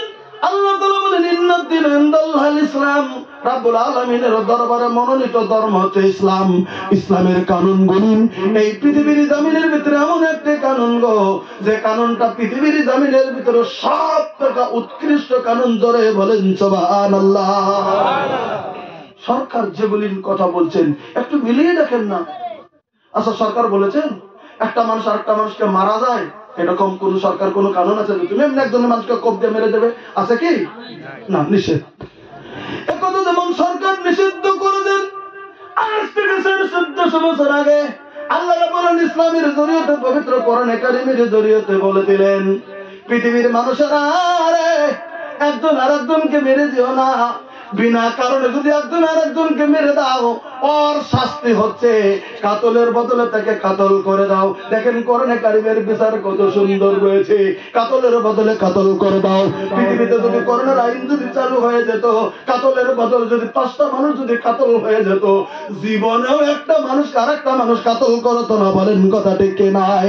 কারণ জানে পৃথিবীতে যা কিছু করি গো, তবে জান আমার বেশি মহব্বতের পাত্র পৃথিবীর জমিনে অন্তত কাতল করব না। যেমন আল্লাহ তাআলা বলে দিয়েছেন, কেউ যদি পৃথিবীতে চুরি করে প্রথমবার যদি ধরা পড়ে, তুমি হয়তো মাফ করবে, বা দ্বিতীয়বার ধরা পড়ে যাবে, তুমি একটা হাত তুমি তাকে কেটে দেবে। তারপরেও যদি চুরি করে ধরা পড়ে যায়, তার আরেকটা হাত তুমি জমিনের ভিতরে কেটে দেবে। এমন করে 3বার চুরি করার পরে যদি তোর 2টি হাত যদি পৃথিবীর জমিনের ভিতরে কেটে যায়, ওই লোকটা তোর হাত থাকবে না সিং খুঁজবে কেমন করে, হাত থাকবে না পকেট কাটবে কেমন করে, হাত থাকবে না চলতে কেমন করে চুরি করবে। ওজন্য এমন করে 5টা চোরের হাত যদি পৃথিবীতে কেটে দেওয়া হতো, পৃথিবীতে চোরের বংশ থাকতো না। বলেন কথা ঠিক নাই? আল্লাহ তাআলা বলে দিয়েছেন, পৃথিবীর জমিনে কোন পুরুষ যদি বিবাহিত পুরুষ অন্য বিবাহিত মহিলার সঙ্গে যদি জেনা করে, আল্লাহ রাব্বুল আলামিনের আইন হচ্ছে পুরুষ মানুষ যদি হয় পৃথিবীর জমিনে তাকে কোমর পর্যন্ত মাটির ভিতরে গেড়ে দিয়ে পাথর মেরে মেরে মেরে মেরে মেরে মেরে পৃথিবীতে তাকে শেষ করে দাও। ওই মেয়েটা যদি বিবাহিত মেয়ে হয়, ওকে বুক পর্যন্ত গিরে দিয়ে পাথর মেরে মেরে মেরে মেরে পৃথিবীর থেকে তাকে শেষ করে দাও। আর যদি অবিবাহিত হয়, 100 করে কোরআন মেরে তাওবা পড়ে মুসলমান বানিয়ে দাও। তাহলে বিবাহিত হয়ে গেলে তারপরে যদি কেউ জেনা করে, এমন করে আসামের ফুটেন শুধু নয়, গোটা পৃথিবীর জমিনে 2-5টা মানুষ যদি এরকম জেনার ভিতরে ফেসে যায়, তাদেরকে যদি পাথর মেরে শেষ করে দেওয়া হয়, নতুন করে আইন করতে হবে না, পৃথিবীর জমিনে একটাও নতুন জেনা হবে না। বলেন কথা ঠিক না? আমার ভাইরা, তাহলে সমস্ত কানুনগুলির কোরআনে কারীমের ভিতরে রয়েছে একটা মানুষ কেমন করে চলবে। তাই আজকে একটা কথা শুনে দিলাম, যেমন আজকে জামিনের ভিতরে আমরা মুসলমান, আমাদের কিছু আদর্শ কিছু চরিত্র আমাদের মুসলিমের মতো জামিনের ভিতরে হয়ে যেতে হবে, কিন্তু আজকে জামিনের ভিতরে আমরা উল্টো হয়ে গেছি। আমরা মুসলমানের ছেলে হয়ে গেছি বিজাতির চেন্নে জামিনের ইহুদি খ্রিস্টানের মতো। যেমন ধরে নেন, আপনারা একটা লোককে চেনেন, উত্তর কোরিয়ার যিনি প্রধানমন্ত্রী, উত্তর কোরিয়ার একজন প্রধানমন্ত্রী আছে, তিনার কাজ হলো এই জামিনের ভিতরে তার মতোই তার দেশের মানুষগুলিকে তৈরি করেছে, মাথার সামনে চুলগুলি বড় করে দিয়ে এখান থেকে কানের এখান থেকে কেটে একবারে ছাপ করে ফেলেছে। উত্তর কোরিয়ার আপনার প্রধানমন্ত্রীটাকে দেখে নিয়েন আমার ভাই গো, তাহলে আজকে দেখবেন পৃথিবীর জমিনে উত্তর কোরিয়ার প্রধানমন্ত্রীর মতো আমাদের আসামের যুবকরা ওরকম করে চুল কাটতে শুরু করেছে। বলেন কথা ঠিক না? তুমি পৃথিবীর জমিনে একটা খ্রিস্টান অনুসরণ করছো না, তুমি যদি মুসলিম ছেলে হও পৃথিবীর জমিনে চুলের 3টা বিধান আল্লাহ রাব্বুল আলামিনের নবী দিয়েছেন। একটা বিধান হলো তুমি যদি সুন্নত বাবরিটা রেখে দাও, কানের নতির নিচে পর্যন্ত রেখে দেবে, একটা কানের নতি পর্যন্ত রেখে দেবে, আর একটা তুমি ছোট ছোট চুল করে জমিনের ভিতরে সমান করে চুল নিয়ে জমিনের ভিতরে তুমি থাকবে, কিন্তু তুমি মাথার সম্মুখে তুমি এমন করে চুল লম্বা করে পিছনের থেকে তুমি কেটে খাওয়ার করে দেবে। এরকম প্রায় আদর্শ মুসলমানের কোন যুবকদের খাওয়া চাই না, কারণ তুমি মুসলমান যুবক ছেলে, তুমি যদি হঠাৎ করে অবস্থায় যদি গাড়ি অ্যাক্সিডেন্টে মারা যাও, তুমি কার অনুসরণ করেছো? তুমি একটা খ্রিস্টানের অনুসরণ করেছো, তুমি একটা ইহুদির অনুসরণ করেছো। আল্লাহ রাব্বুল আলামিনের নবী বললেন, বলে মান তাশাব্বাহা বিকাউমিন ফাহুয়া মিনহুম। তুমি যে কওমের সঙ্গে তুমি মুসাব্বা রাখবে, হাসরের ময়দান তোমার তার সঙ্গেই তোমার হবে। তোমার নাম শুধু আব্দুল্লাহ দিলে হবে না, তোমার নাম শুধু সাদুল্লাহ দিলে হবে না, তোমার নাম শুধু আব্দুল সবুর দিলে হবে না, তোমার নাম শুধু আব্দুল গফুর দিলে হবে না। কারণ কি গো, তোমার চরিত্র একটা খ্রিস্টানের মতো, তোমার হাসরটা খ্রিস্টানের সঙ্গেই তোমার হবে। না না, আমাদের যুবক ছেলেরা যারা আছো, ওরকম করে বেড়ের মতো জমিনের ভিতরে তোমরা হয়ে যাও না। তোমাদের মাথার চুল দেখলেও যেন বোঝা যায় যে তুমি একটা মুসলমানের ছেলে। বলেন কথা ঠিক কি নয়? আপনাদের এখানে আছে কিনা জানি না, এই তারাঙ্গপুর এলাকায় কিছু কিছু এলাকায় আছে আমাদের ছেলে এরকম বেহার মতো চুল খাটো করে। কথা ঠিক কিনা? মানে একদিকে একদম সামনে একবারে বড় বানিয়ে দেয়, পিছনে একবারে কেটে একদম বেহার লোকদের মতো জমিন পট্টান্টের মতো এই জমিনের ভিতরে করে বেড়াচ্ছে। তবে মুসলিম ছেলে জমিনের ভিতরে, আবার কিছু কিছু ছেলে আছে জমিনে হাতের ভিতরে বয়লা নিয়ে, বয়লা মার্কা মুসলমান জমিনের ভিতরে কোন কথা ডেকে না, হাউস করে চুরি নিয়েছে। ম্যাডাম, তুমি যে চুরি নিয়েছ পৃথিবীর জমিনে গো, চুরিটা হচ্ছে মহিলাদের অন্বেষণা জমিনের ভিতরে। তোমাকে আল্লাহ পুরুষ বানিয়েছে, তোমার তো খুসখুস করে কামড়ায় কাজ আমি সেরি হম জমিনের ভিতরে। আল্লাহ তোকে ছেলে বানিয়েছে, তুমি ছেলের মতোই থাকো। সেরি হওয়ার হাউস তুমি জমিনের ভিতরে করিও না।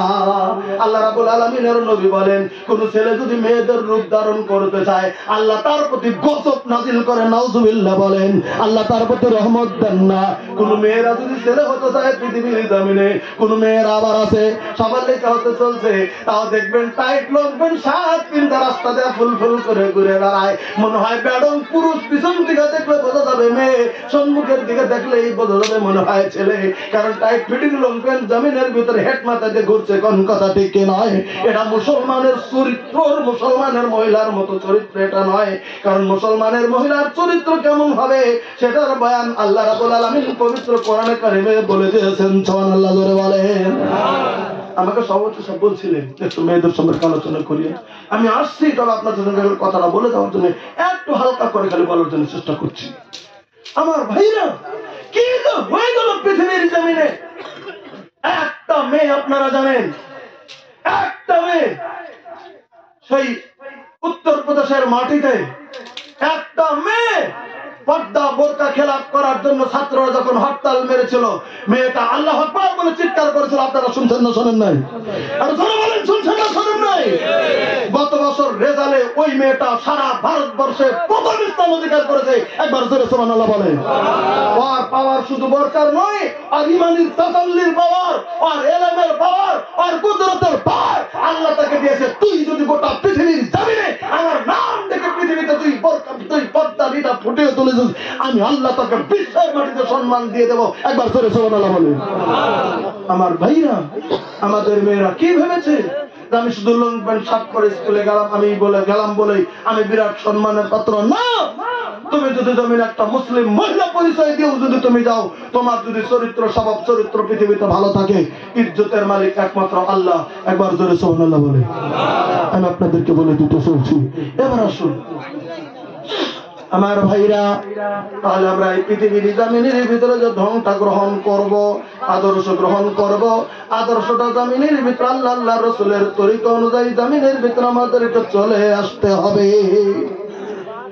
আল্লাহ রাব্বুল আলামিনের নবী বললেন, সাহাবীরা শুনে নাও, আমি বিশ্বর নবী তোমাদেরকে জানিয়ে দিলাম, সিনফান মিলাহুল্লাম আরাহুমা, আমি আল্লাহ রাব্বুল আলামিনের নবী তোমাদেরকে জানিয়ে দিলাম, জাহান্নামী দুটি সম্প্রদায় সম্পর্কে তোমাদেরকে আমি নবী তোমাদেরকে বলে দিতে চলছি। লাম আরাহুমা, এখন আমার চোখের সামনে ওই দুটি সম্প্রদায় নাই, কিন্তু অচিরেই ওই দুটি সম্প্রদায় পৃথিবীতে প্রকাশ পাবে। হাদিসটা বুখারী। সিনফান মিন আহলিন নার, তোমাদেরকে জাহান্নামী দুটি সম্প্রদায় সম্পর্কে, দুটি চিহ্নওয়ালা মানুষ সম্পর্কে তোমাদেরকে খবর দিচ্ছি। তারা প্রকাশ্য জাহান্নামী নবী ঘোষণা করেছেন। তাদের ভিতরে একটা দলের কথা বললেন নবী, নিসাউন কাসিয়াতুন আরিয়াতুন মুমিলাতুন মাইলাতুন। এবার মিলিয়ে দেখেন, তুলসী বাড়ির মা বোন, আপনারা তার মধ্যে পড়েছেন কি পড়েন নাই? আল্লাহ রাব্বুল আলামিনের নবী বললেন নিসাউন কাসিয়াতুন আরিয়াতুন, ওই সমস্ত মহিলা এই পৃথিবীর জমিনে যারা কাপড় পরিধান করার পরেও পৃথিবীর জমিনের ভিতরে যারা উলঙ্গ থেকে যায়, খুব কথাটা গুরুত্ব দেবেন।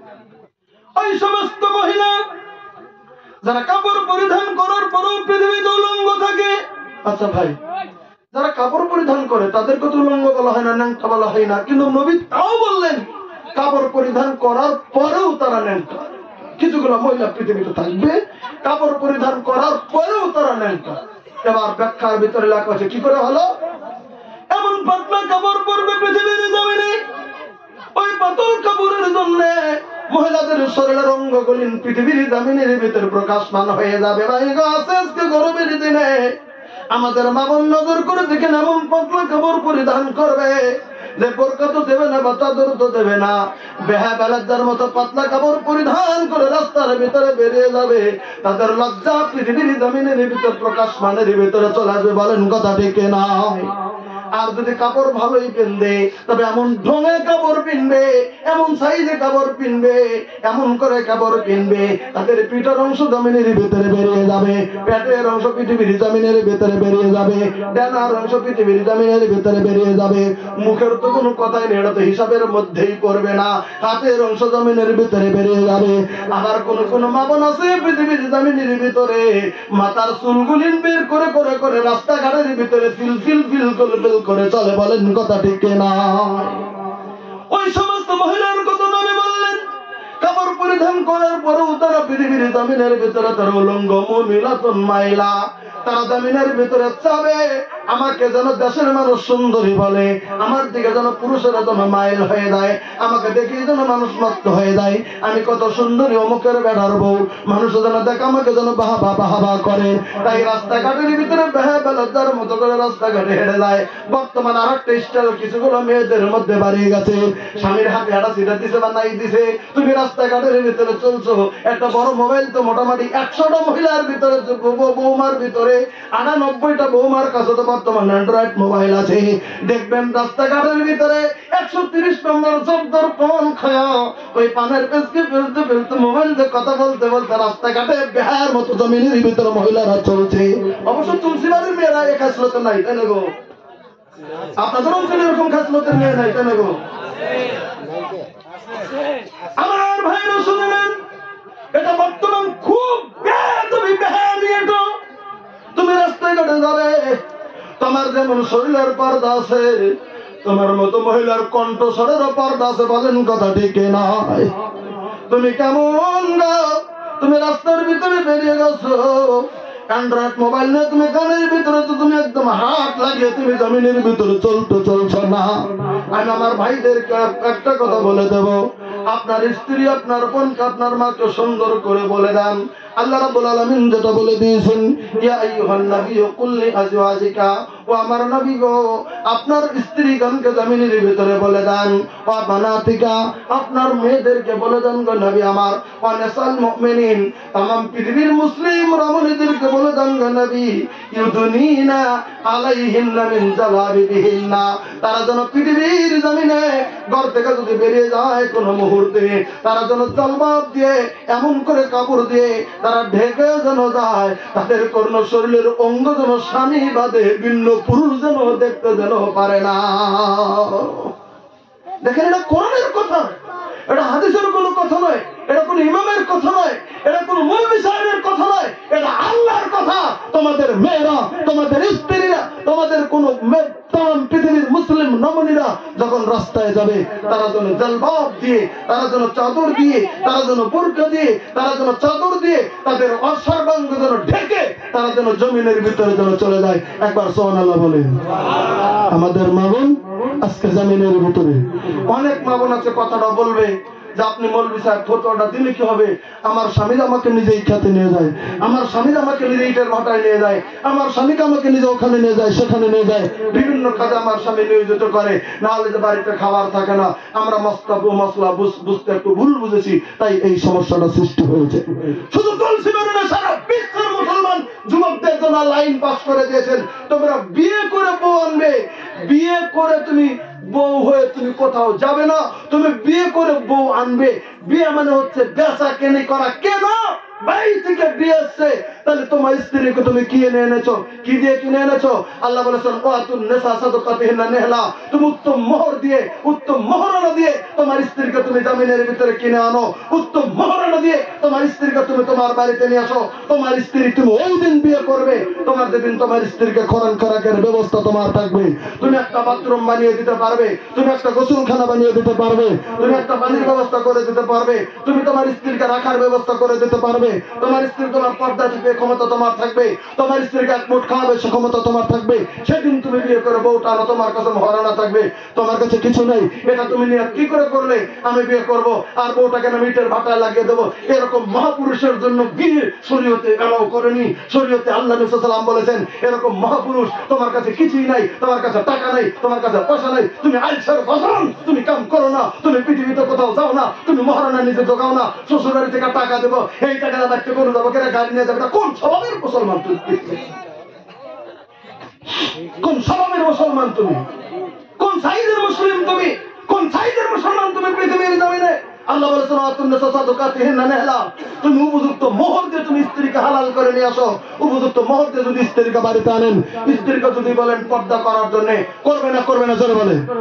করবে কি করবে না জোরে বলে? আর আগেই যদি তুমি বিয়া বসে নিয়েছো, তো তোর কথাটা শুনবে কে পৃথিবীর জমিনে? শুনবে কে তোর কথাটা? হ্যাঁ, আল্লাহ রাব্বুল আলামিন নবী সাল্লাল্লাহু আলাইহি ওয়াসাল্লাম একটা হাদিস বলছে, খুব গুরুত্ব দিবেন। আল্লাহ নবী সাল্লাল্লাহু আলাইহি ওয়াসাল্লাম বলেছেন তুনকাহুল মারাতু লিআরবা, 7টা গুণ দেখে পৃথিবীর জমিনে মহিলাদেরকে বিয়ে করা হয়। কয়টা গুণ দেখে? যারা বলেন কয়টা? তুনকাহুল মারাতু লিআরবা, 4টা গুণ দেখে পৃথিবীর জমিনে সাধারণত বিবাহ সম্পন্ন হয়। প্রথম গুণটা বলেছেন আল্লাহ নবী সাল্লাল্লাহু আলাইহি ওয়াসাল্লাম, বলে কি? জামালিহা, প্রথম মানুষ দেখে পৃথিবীর জামিনে আমি যাকে বিয়ে করব, ওই মেয়েটা পৃথিবীর জামিনের ভিতরে সুন্দরী কত। এটা কিন্তু সর্বপ্রথম দেখে মেয়েটা সুন্দর না কেমন, মেয়েটা কেমন দেখতে, এরা কিন্তু পৃথিবীতে প্রথম দেখা হয়। কোন কথা ঠিক নয়? 2 নম্বরে দেখে মালে হাওয়া, আমি যে বিয়ে করবো পৃথিবীর জামিনে, ওই মেয়েটা ধনী কত, গরিব কত, টাকা পয়সা কত আছে শ্বশুর বাড়ি।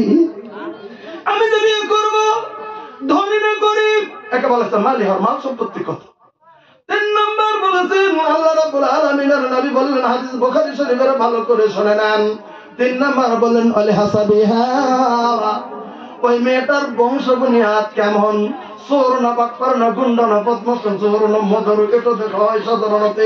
আর বংশ বুনিয়াদটা জমিনের ভিতরে দেখা হয় 3 নম্বরে। 4র্থ নম্বরে আল্লাহ রাব্বুল আলামিনের নবী বললেন ওয়ালিদ্দিনহা, ওই মেয়েটার দিন জমিনের ভিতরে নজর করা হয় ধার্মিক কত। এই 4টা দিক দিয়ে জমিনের ভিতরে সাধারণত বিয়েগুলি হয়ে যায়। তবে আমি নবী তোমাদেরকে উপদেশ দিচ্ছি, আমি নবী তোমাদেরকে মেহেরবানি করে তোমাদেরকে বলে দিচ্ছি, দিন, এই 4টা গুণের ভিতরে তোমরা দিনকে, ধর্মকে তোমরা অগ্রাধিকার দিও, তোমার সংসারে আল্লাহ বরকত দিয়ে দেবে। খুব জোরে আলহামদুলিল্লাহ বলেন, আর জোরে সুবহানাল্লাহ বলেন। নবী কোনটা বেশি দেখতে বলেছেন? দিনকে। যে মেয়েটার দিন আছে, যে মেয়েটার ধর্ম আছে, আপনার বাড়িতে যদি মেয়ে একটু কালো হয়, যদি মেয়ে একটু গরিব হয়, আপনার বাড়িতে চলে আসার পরে ওর ধর্ম আছে যে, ওর কাছে একটা মুখস্থ আছে, ইনি আমার স্বামী। ইনি আমার কে? ইনি আমার স্বামী। ইনি যদি গরিব, আমি গরিব স্বামীকে এই জমিনের ভিতরে মেনে নিয়েছি। আমার স্বামী গরিব, আমার স্বামী গরিবকে মেনে নিয়েছি। কারণ আল্লাহ রাব্বুল আলামিন কোরআনে কারীমের ভিতরে বলে দিলেন আর-রিজালু কাওয়ামুনা আলান নিসা। আমি আল্লাহ রাব্বুল আলামিন এই পৃথিবীর জমিনে পুরুষ মানুষকে মহিলাদের হাকিম বানিয়ে দিয়েছি। জোরে একবার সুবহানাল্লাহ বলেন। পুরুষ মানুষকে মহিলাদের হাকিম বানিয়ে দিয়েছেন আল্লাহ। ওই যারা দিনী মহিলা, যারা দিন ধর্ম মান্যওয়ালা মহিলা, যারা ইসলাম কানুন মান্যওয়ালা মহিলা, তারা স্বামীকে পৃথিবীর জমিনের ভিতরে স্বামীকে হাকিমের মতো তারা সম্মান করবে। শান্তির কথা বলে তো চলছে। একটা মানুষ খুব ধনী, 5 কোটি টাকার মালিক, সারাদিন টাকার হিসাব করে টাকার মতো শুয়ে থাকে। রাত্রে যখন বাড়িতে ঘুরে এসছে, বিবি কথা শোনে না, যদি বলে তুই একটু আমার কাছে আয়, বিবি আরেক দিকে শুয়ে থাকে, বিবি আরেক দিকে কথা বলে, বিবি আরেক তারাপ করে থাকে। বলেন ওই লোকটার টাকা থাকলেও ওর কি বাড়িতে কোনো শান্তি আছে? জোরে বলবেন, জোরে বলেন, শান্তি আছে কি? মেয়েটা যদি ধরে মেয়েটা হয়ে যায়, মেয়েটা যদি ভালো হয়ে যায়, মেয়েটা যদি ধর্ম মান্যওয়ালা হয়ে যায়, মেয়েটা যদি উম্মে সুলাইমের মতো হয়ে যায়, হযরত উম্মে সুলাইম একটা মহিলা, পৃথিবীর জমিনের ভিতরে আমাদের একটা মহিলা ছিলেন, কোরআন হাদিস জানা মহিলা। বুখারী শরীফের ইতিহাসটা একটু দয়া করে শুনে নেন। উম্মে সুলাইম পৃথিবীর জমিনের ভিতরে এমন একটা মহিলা, একটা হাদিসের আমল পৃথিবীর জমিনের ভিতরে কেমন করে করছে ভাবন, শুনে নেন উম্মে সুলাইমের কথা। বলবেন কেমন করেছেন? কেমন করেছেন? শুনে নেন। উম্মে সুলাইম তার মানে উম্মে সালমা রাদিয়াল্লাহু তাআলা আনহা, তেনার বিয়ে হয়েছে পৃথিবীর জমিনে আবু সালমার সঙ্গে। খুব গুরুত্বপূর্ণ একটি মহিলা পৃথিবীর জমিনের ভিতরে মুসলিম মহিলা, মুসলিম স্বামী, দুইজন স্বামী স্ত্রী জমিনের ভিতরে মদিনাতুল মুনাওয়ারাতে সংসার চালাচ্ছে। ইন্দামিন সময় ওই গরিব পরিবার, স্বামী সারাদিন কামলা দেয়, ওখান থেকে কামলাদের টাকা এনে স্বামী স্ত্রী কিনে জমিনের ভিতরে স্বামী সংসার চালায়। ভাই গো, স্বামী তো ধর্মিত, স্বামী স্ত্রীকে বাড়িতে রেখে রেখে কাজের জন্য চলে যায়, সন্ধ্যায় চলে আসে। স্ত্রী খুব ধর্মিত স্ত্রী, স্বামীকে জমিনের ভিতরে খুব সুন্দর করে সম্মান করে। ধরে বলেন সুবহানাল্লাহ।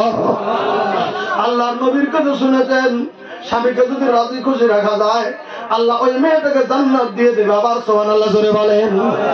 স্বামীকে যদি রাজি খুশি রাখা যায়, আল্লাহ মেয়েটাকে জান্নাত দেয়। আবার সুবহানাল্লাহ বলেন। ওই মেয়েটা নবীর কথা শুনেছেন। মাই গো, ওই যে মেয়েটি, তাই পৃথিবীর জমিনের ভিতরে একটা ঘটনা ঘটে গেল। তার একটা মাত্র ছেলে ছিল পৃথিবীর জমিনে। ছেলেটা হয়তো পৃথিবীর জমিনের ভিতরে 4 বছরের বয়সের ছেলে। ওই ছেলেটা পৃথিবীর জমিনে একটা মাত্র ছেলে। আল্লাহ রাব্বুল আলামিনের নবী মধ্যে মধ্যে তার বাড়িতে যেতেন, ছেলেটাকে কোলে নিতেন, আদর করতেন। ভাই গো, হঠাৎ করে স্বামী কাজে যাবে, ছেলেটা একটু শরীরের ভিতরে একটু জ্বর জ্বর জ্বর জ্বর অবস্থা। বিবেক বলেছে, বিবি রে, আমাকে তো কাজ করতে যেতে হবে, ছেলেটা একটু অসুখ অসুখ দেখছি, জ্বর জ্বর দেখছি, তুমি একটু খেদমত করে দেখে দেখে দেখে দেখে রাখিও। বিবি বলছেন, স্বামী গো, আপনি যান, আপনার ছেলের আমি খেদমত করে দেখে দেখে রাখবো। একবার সুবহানাল্লাহ কোন। আমার মা বোন কথাটা ভালো করে শুনে নেন, তোমার ছেলেকে দেখে দেখে দেখে দেখে চেষ্টা করো, আপনি যান। স্বামীটা চলে গেল কাজের জন্যে। দুপুর বেলা হয়ে গেল, কিন্তু ছেলেটার জ্বর এত বেড়ে গেল, বেড়ে গেল, বেড়ে গেল, বেড়ে গেল, বেড়ে গেল। মাটা পড়তে দিচ্ছে দিচ্ছে দিচ্ছে দিচ্ছে, কিন্তু তকদিরে লাহি দুপুরের পর এত জ্বর উঠে গেল, জ্বরের চোটে ছেলেটা পৃথিবীর জমিন থেকে চির বিদায় নিয়ে নাও। ছেলেটা মারা গেল। কথা বলছেন তো? মারা গেল।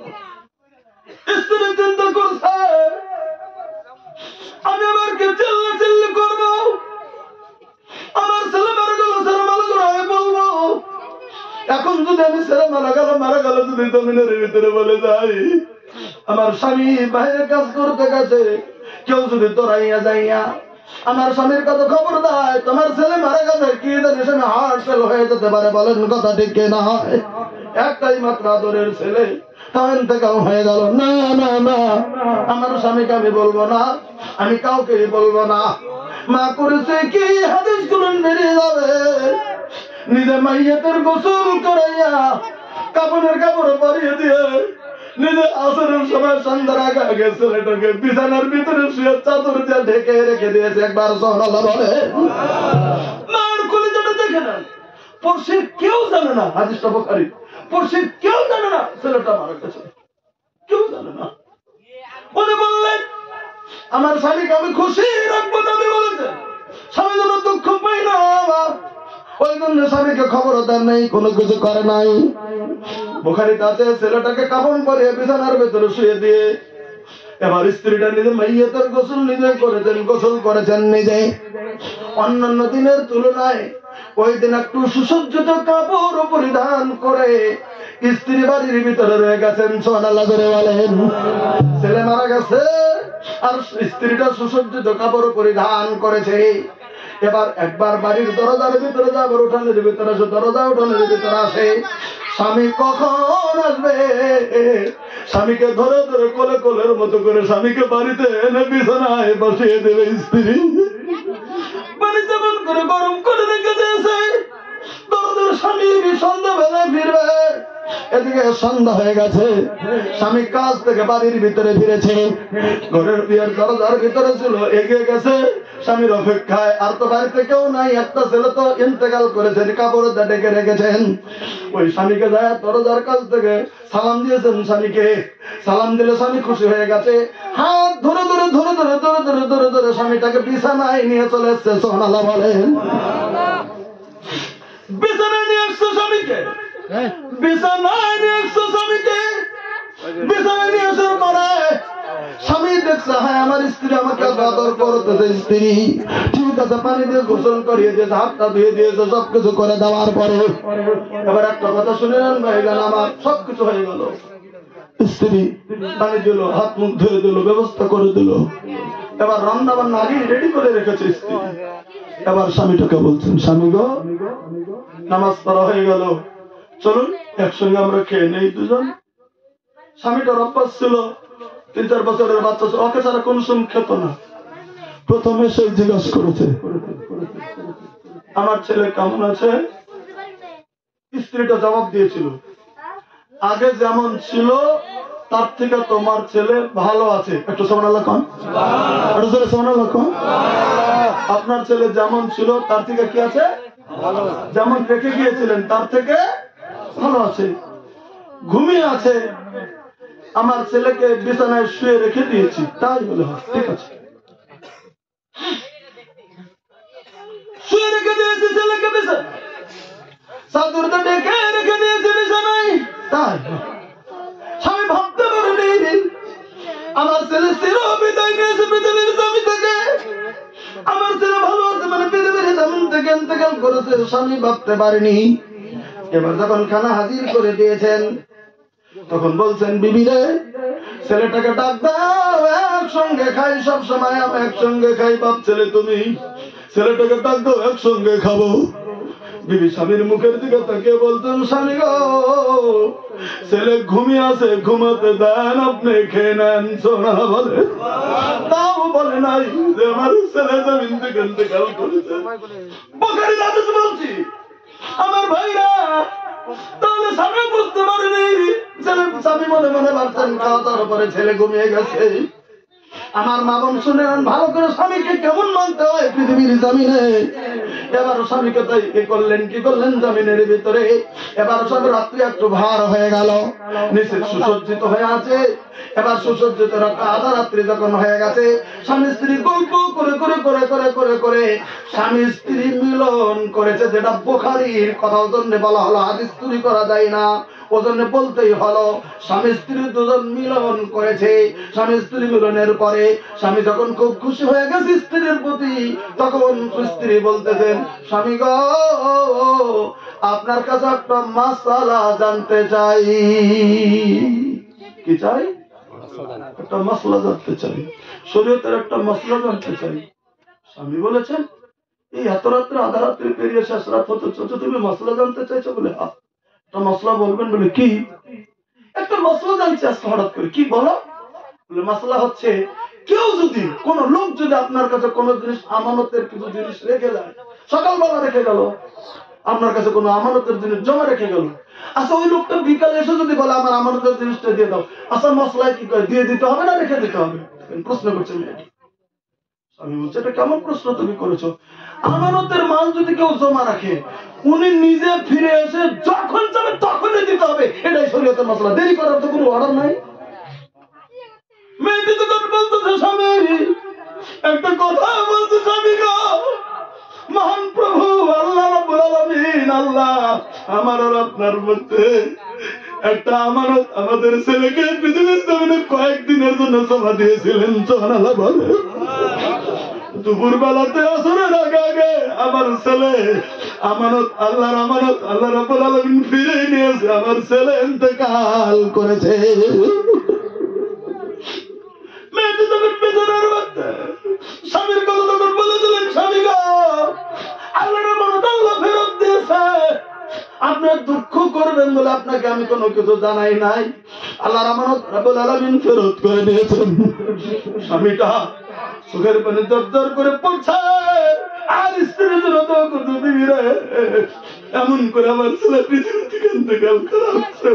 তুই ছেলেকে ধুয়ে বিছানার ভিতরে কাফন করিয়ে তুই শুয়ে দিবি, তবু তুই আমাকে এমন খিদমত করলি রে দিবি, এমন আদর করলি, এমন খাওয়ালি, এমন তুই আমার জন্য ব্যবস্থা করলি রে দিবি, আমার সঙ্গে এত আনন্দ তুই জমিনের ভিতরে দিবি, তুই আমার বিবি। আল্লাহর কাছে বলবো, আল্লাহ তার মতো যেন স্ত্রী যেন এত ভালো জমিনে আমি খুশি হয়ে গেলাম।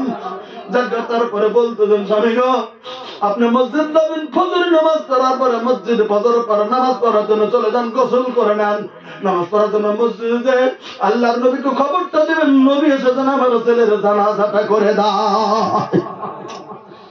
হায় হায় মেয়ে, কেমন মেয়ে গো, পৃথিবীর জমিনে আল্লাহ রাব্বুল আলামিনের নবীর স্বামী ফজর নামাজ পড়ার জন্য সম্মুখের কাতারে বসে আছে। 4 বছরের ছেলের জন্য কোন বাবার না দেলটা জমিনের ভিতরে দুঃখ দুঃখ করে কান্দে না, কোন কথা ঠিক নাই। সম্মুখের কাতারে দাঁড়িয়ে গেছে, সম্মুখের কাতারে দাঁড়িয়ে কলিজার ভিতরে থেকে দুঃখ দুঃখ দুঃখ দুঃখ করে বলছে। সালাম ফিরিয়ে দিলেন, নবী নামাজ পড়বে। নবীর কথা বলেন, হুজুর গো, আপনাকে একটা কথা বলবো বলে কি, আপনি চলুন, আমার ছেলে ইন্তেকাল করেছে, একটু জানাজা করে দিবেন। নবী সাল্লাল্লাহু আলাইহি ওয়াসাল্লাম। সবাই মসজিদে আচার্য হয়ে গেছে। এই তোমার ছেলে কখন মারা গেছে বলে, কালকে দুপুরে। দুপুরের পরে পরে কেমন কথা বলছো, কালকে দুপুরের পরে মারা গেছে, তুমি কেন বলনি? বলে আমি বাড়িতে ছিলাম না। তোমার স্ত্রী জানো না? বলে জানে। বলে এমন এমন করে গোসল করে দিয়েছেন। আল্লাহর নবী গভর্নমেন্ট হাদিস শুনেছেন, কেউ স্বামীকে যদি রাজি করে আল্লাহ রাজি হয়ে যায়। বলছেন আমার আমি স্বামী হিসাবে আমাকে আমার স্ত্রীর দুঃখ দেয় নাই, আমার ছেলের মারা যাওয়ার কথাটা আমাকে জমিনের ভিতরে বলে নাই, ছাপিয়ে রেখেছে, এমন এমন এমন এমন করে আমাকে জানিয়েছে। হুজুর কোথায় আপনাকে দেখেছে আমার স্ত্রীর জানাজা করার জন্য। আল্লাহর নবী মসজিদ, তুমি বললেন নবী সাল্লাল্লাহু আলাইহি ওয়াসাল্লাম মসজিদে বললেন, তুমি কাজকে রাস্তা তোমরা কতজন সহবাস করেছো? বলে হ্যাঁ। আল্লাহর কাছে তুমি সঙ্গে সঙ্গে দোয়া করলেন, আল্লাহ আজকে রাত্রের সহবাসের বলে স্ত্রী করবে তুমি সন্তান দিয়ে দিও, আর তারা যেন হাফিজকারী ইমানদার যেন ছেলে হয়ে যায়। আল্লাহর নবী দোয়া করলেন, সঙ্গে সঙ্গে আল্লাহ রাব্বুল আলামিন কবুল করে নিয়েছিলেন। তার ওই বংশের ভিতরে ওই মা বাবার কয়েকটি সন্তান পৃথিবীর জমিনের ভিতর হাফিজকারী হয়ে গিয়েছিল। আমার ভাইরা, এটা হল ইসলামের কথা, ইসলামের কানুন। আমার মা বোন যদি সতী হয়, আমার মা বোন যদি ইমানদার হয়, আমার মা বোন যদি ইমানি জজবালা হয়, আমার মা বোন যদি পর্দা নশীনা হয়, আমার মা বোন যদি স্বামীর ইত্তেবা মাননেওয়ালা হয়, আমার মা বোন যদি ভালো হয়ে যায়, আমার মা বোন যদি শরীয়ত মাননেওয়ালা হয়, তাহলে অবশ্যই পৃথিবীর জমিনের ভিতর হাফিজকারী এরকম করে দামি মানুষ পৃথিবীর জমিনে জন্ম নেবে। সুবহানাল্লাহ জোরে বলে। আমার ভাইরা, তাহলে আমাদের মা বোনকে সতর্কই থাকতে হবে, আমাদের মা বোন পর্দা পশুদায় থাকতে হবে, আমাদের মা বোন ইমানের জজবারে থাকতে হবে, আমাদের মা বোন বেহাবেলার জন্মতে যাওয়া যাবে না। স্বামী যদি বলে পৃথিবীর জামিনের ভিতর তুমি বেহাবেলার জন্য রাস্তা করো না, আপনি জমিনের মতো আপনার ইজ্জত বাঁচিয়ে জামিনে চলবেন। ফেরাউন অত্যাচার করেছিল বিবি আসিয়াকে, বিবি আসিয়া ফেরাউনের স্ত্রী হওয়ার পরও আল্লাহকে ডেকে ডেকে ডেকে ডেকে আল্লাহ বলে দিয়েছেন, ফেরাউনের স্ত্রী বিবি আসিয়াকে আমি আল্লাহ জান্নাতি ঘোষণা করে দিলাম। নারায়ে তাকবীর। আর নূহ আলাইহিস সালামের স্ত্রী, লূত আলাইহিস সালামের স্ত্রী দ্বীন শরীয়ত না মানার জন্য দুজন নবীর স্ত্রীকে আল্লাহ তাআলা জাহান্নামী ঘোষণা করেছেন। আমার মা বোন, আপনাদেরকে আমি আহ্বান জানাবো, আপনারা পৃথিবীর জমিনে যার যার নমুনা এই পৃথিবীতে বাঁচার জন্য আল্লাহ রাব্বুল আলামিনের কাছে আমল করে যাবেন। আমরা পুরুষ ভাই যারা আছি, আমরাও পৃথিবীর জমিনের ভিতরে আমরা সতরণী হয়ে যাব। আমরা মহিলা যারা আছি, আমরাও পৃথিবীর জমিনের ভিতরে সতরণী হয়ে যাব। কিন্তু আজকে তো আমাদের মধ্যে বিভিন্ন জিনিস এসে আমাদেরকে গ্রাস করে আজকে আমাদের ইমানটা লুটে নেওয়ার জন্য পৃথিবীতে বিভিন্ন চাল পৃথিবীতে চলে এসছে। হারাম হালালের আজকে বাদ বিচার জমিনের ভিতরে নাই। আজকে আপনাদের এখানে কেমন আছে জানি না, ছোট্ট একটা জিনিস আমাদের জিন্দেগির আমল নষ্ট করে দেয়, এরকম কিছু আমল আমাদের কাছে আসছে। যেমন শিরকি আমল আজকে পৃথিবী আমাদের মধ্যে ঢুকেছে, আজকে হারাম আমাদের মধ্যে ঢুকেছে, আজকে সুদের ব্যবসা আমাদের মধ্যে ঢুকেছে। আপনাদের এলাকা আছে কিনা জানি না, অনেক এলাকায় প্রকাশ্য সুদের ব্যবসা জমিনের ভিতরে চলছে। বলেন কথা ঠিক কি নয়? আপনারা জানেন না, মাসলা জানেন না? আল্লাহ বলে দিয়েছেন পবিত্র কোরআনে, ইয়া আইয়ুহাল্লাযিনা আমানু তাকুল্লাহ, হে পৃথিবীর ঈমানদার মুসলমানরা তোমরা আল্লাহকে ভয় করো। ওয়াজারু মা বাকিয়া মিনার রিবা, তোমরা সুদ থেকে এই পৃথিবীর জমিন থেকে তোমরা বেঁচে থাকো, সুদের কারবার থেকে পৃথিবীতে তোমরা বেঁচে থাকো, সুদের দ্বারের কাছে তোমরা যাও না, তোমার সুদ থেকে তোমরা বেঁচে থাকো। আমি আল্লাহ তাআলা তোমাদেরকে বলে দিলাম, ইন কুনতুম মুমিনিন, যদি তোমরা মুমিন হতে চাও তাহলে সুদ থেকে তোমরা পৃথিবীর জমিনের ভিতরে বেঁচে থাকো। তারপরেও যদি তোমরা না শোনো, তারপরেও যদি তোমরা না মানো, তাহলে তোমরা রেডি হয়ে যাও কঠিন কিয়ামতের দিনের জন্য। আমি আল্লাহ আমার রাসূলকে নিয়ে একদিকে থাকবো, আর সুদখোরের দলের একদিকে থাকবে। কঠিন কিয়ামতের দিন সুদখোরের বিরুদ্ধে আমি আল্লাহ আমার জিহাদের ঘোষণা রয়ে গেল। আল্লাহ তাআলা জিহাদের ঘোষণা দিয়েছেন সুদখোরের বিরুদ্ধে, আল্লাহ তাআলা জিহাদের ঘোষণা দিয়েছেন সুদখোরের বিরুদ্ধে। আমি আপনাদেরকে আহ্বান জানাবো, সুদ যেন আমাদের কাছে ধারে কাছে না থাকে। আল্লাহ নবী সাল্লাল্লাহু আলাইহি ওয়াসাল্লাম বলেছেন, এই পৃথিবীর জমিনে স্পষ্ট করণ নবী সাল্লাল্লাহু আলাইহি ওয়াসাল্লাম দিলেন, বলে কি এই পৃথিবীর জমিনে আর রিবা সাবউনা হুবান, এই পৃথিবীর জমিনে সুদের 70টা অংশ রয়েছে। হা আইসারু আইয়ান কা রাজুল উম্মাহ, পৃথিবীর জমিনে সুদের 70টা অংশের ভিতরে একবারে সর্বনিম্ন অংশ হলো নিজের মা, যে মার পেটের ভিতরে জন্মগ্রহণ করেছে, যে মার কোলের ভিতরে বড় হয়েছে, যে মার বুকের দুগ্ধ পান করেছে, যে মা নিজে কোলে করে বড় বানিয়েছে, ওই মাকেই যেন বিয়ে করে। এত বড় অন্যায়, সুদের 70-এর এক অংশ, তাও নিম্নাংশ। তাহলে এই অংশটা এই পৃথিবীর জমিনের ভিতরে আমরা প্রকাশ্য সুদটা কেমন করে পৃথিবীর জমিনের ভিতরে ব্যবহার করি না। আপনাদের কাছে আমার আহ্বান থাকবে, আমরা যুবক ভাই যারা আছি আমরা একটু দিনের দিকে এগিয়ে যাব। আমরা যুবক ভাই যারা আছি, আজকে দেখেন আমি বিভিন্ন জায়গাতে রাস্তাতে আসলাম, কিছু কিছু জায়গাতে এই যে সন্ধ্যাবেলাতে একদম ডাং ডাং ঢাং ঢাং করে আওয়াজ হচ্ছে।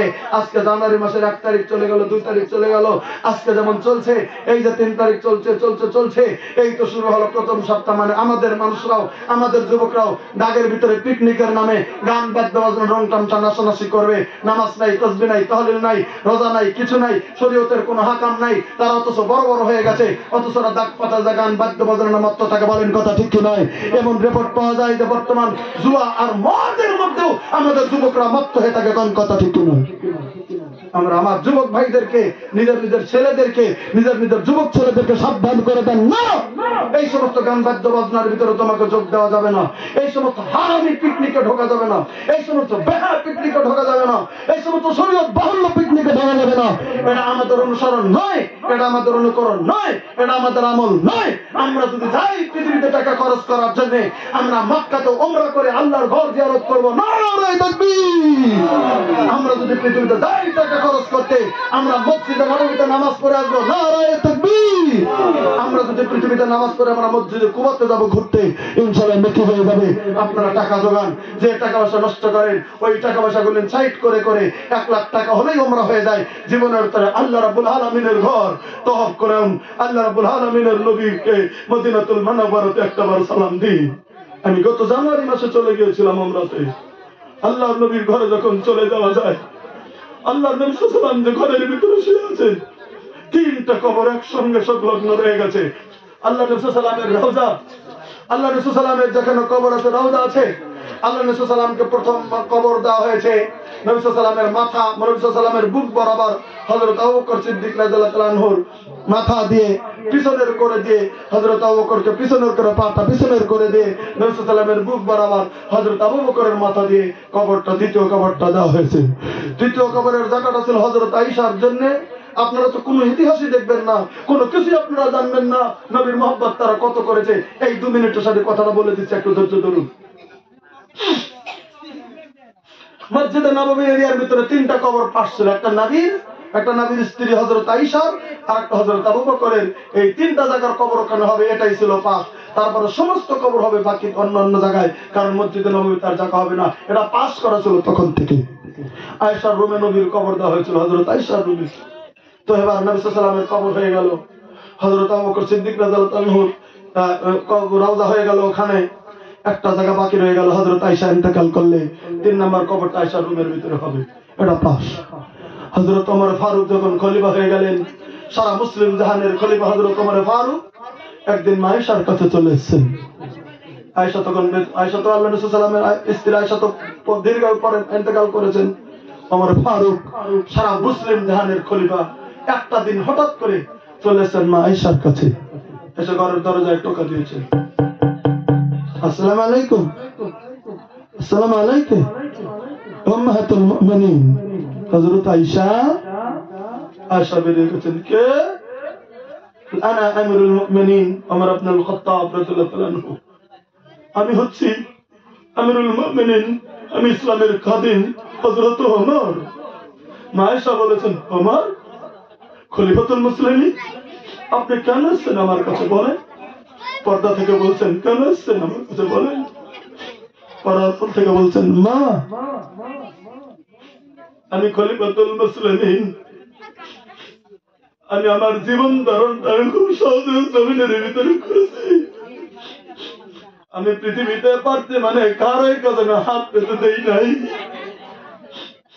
আমি যদি জীবনে কারোই কাছে হাত পেতেছি, এক নাম্বার আল্লাহর কাছে সুবহানাল্লাহ বলেন। আমার 2 নাম্বার কোন জিনিস চাওয়ার থাকলে আমি চেয়েছি আমার বিশ্ব নবীর কাছে সুবহানাল্লাহ বলেন।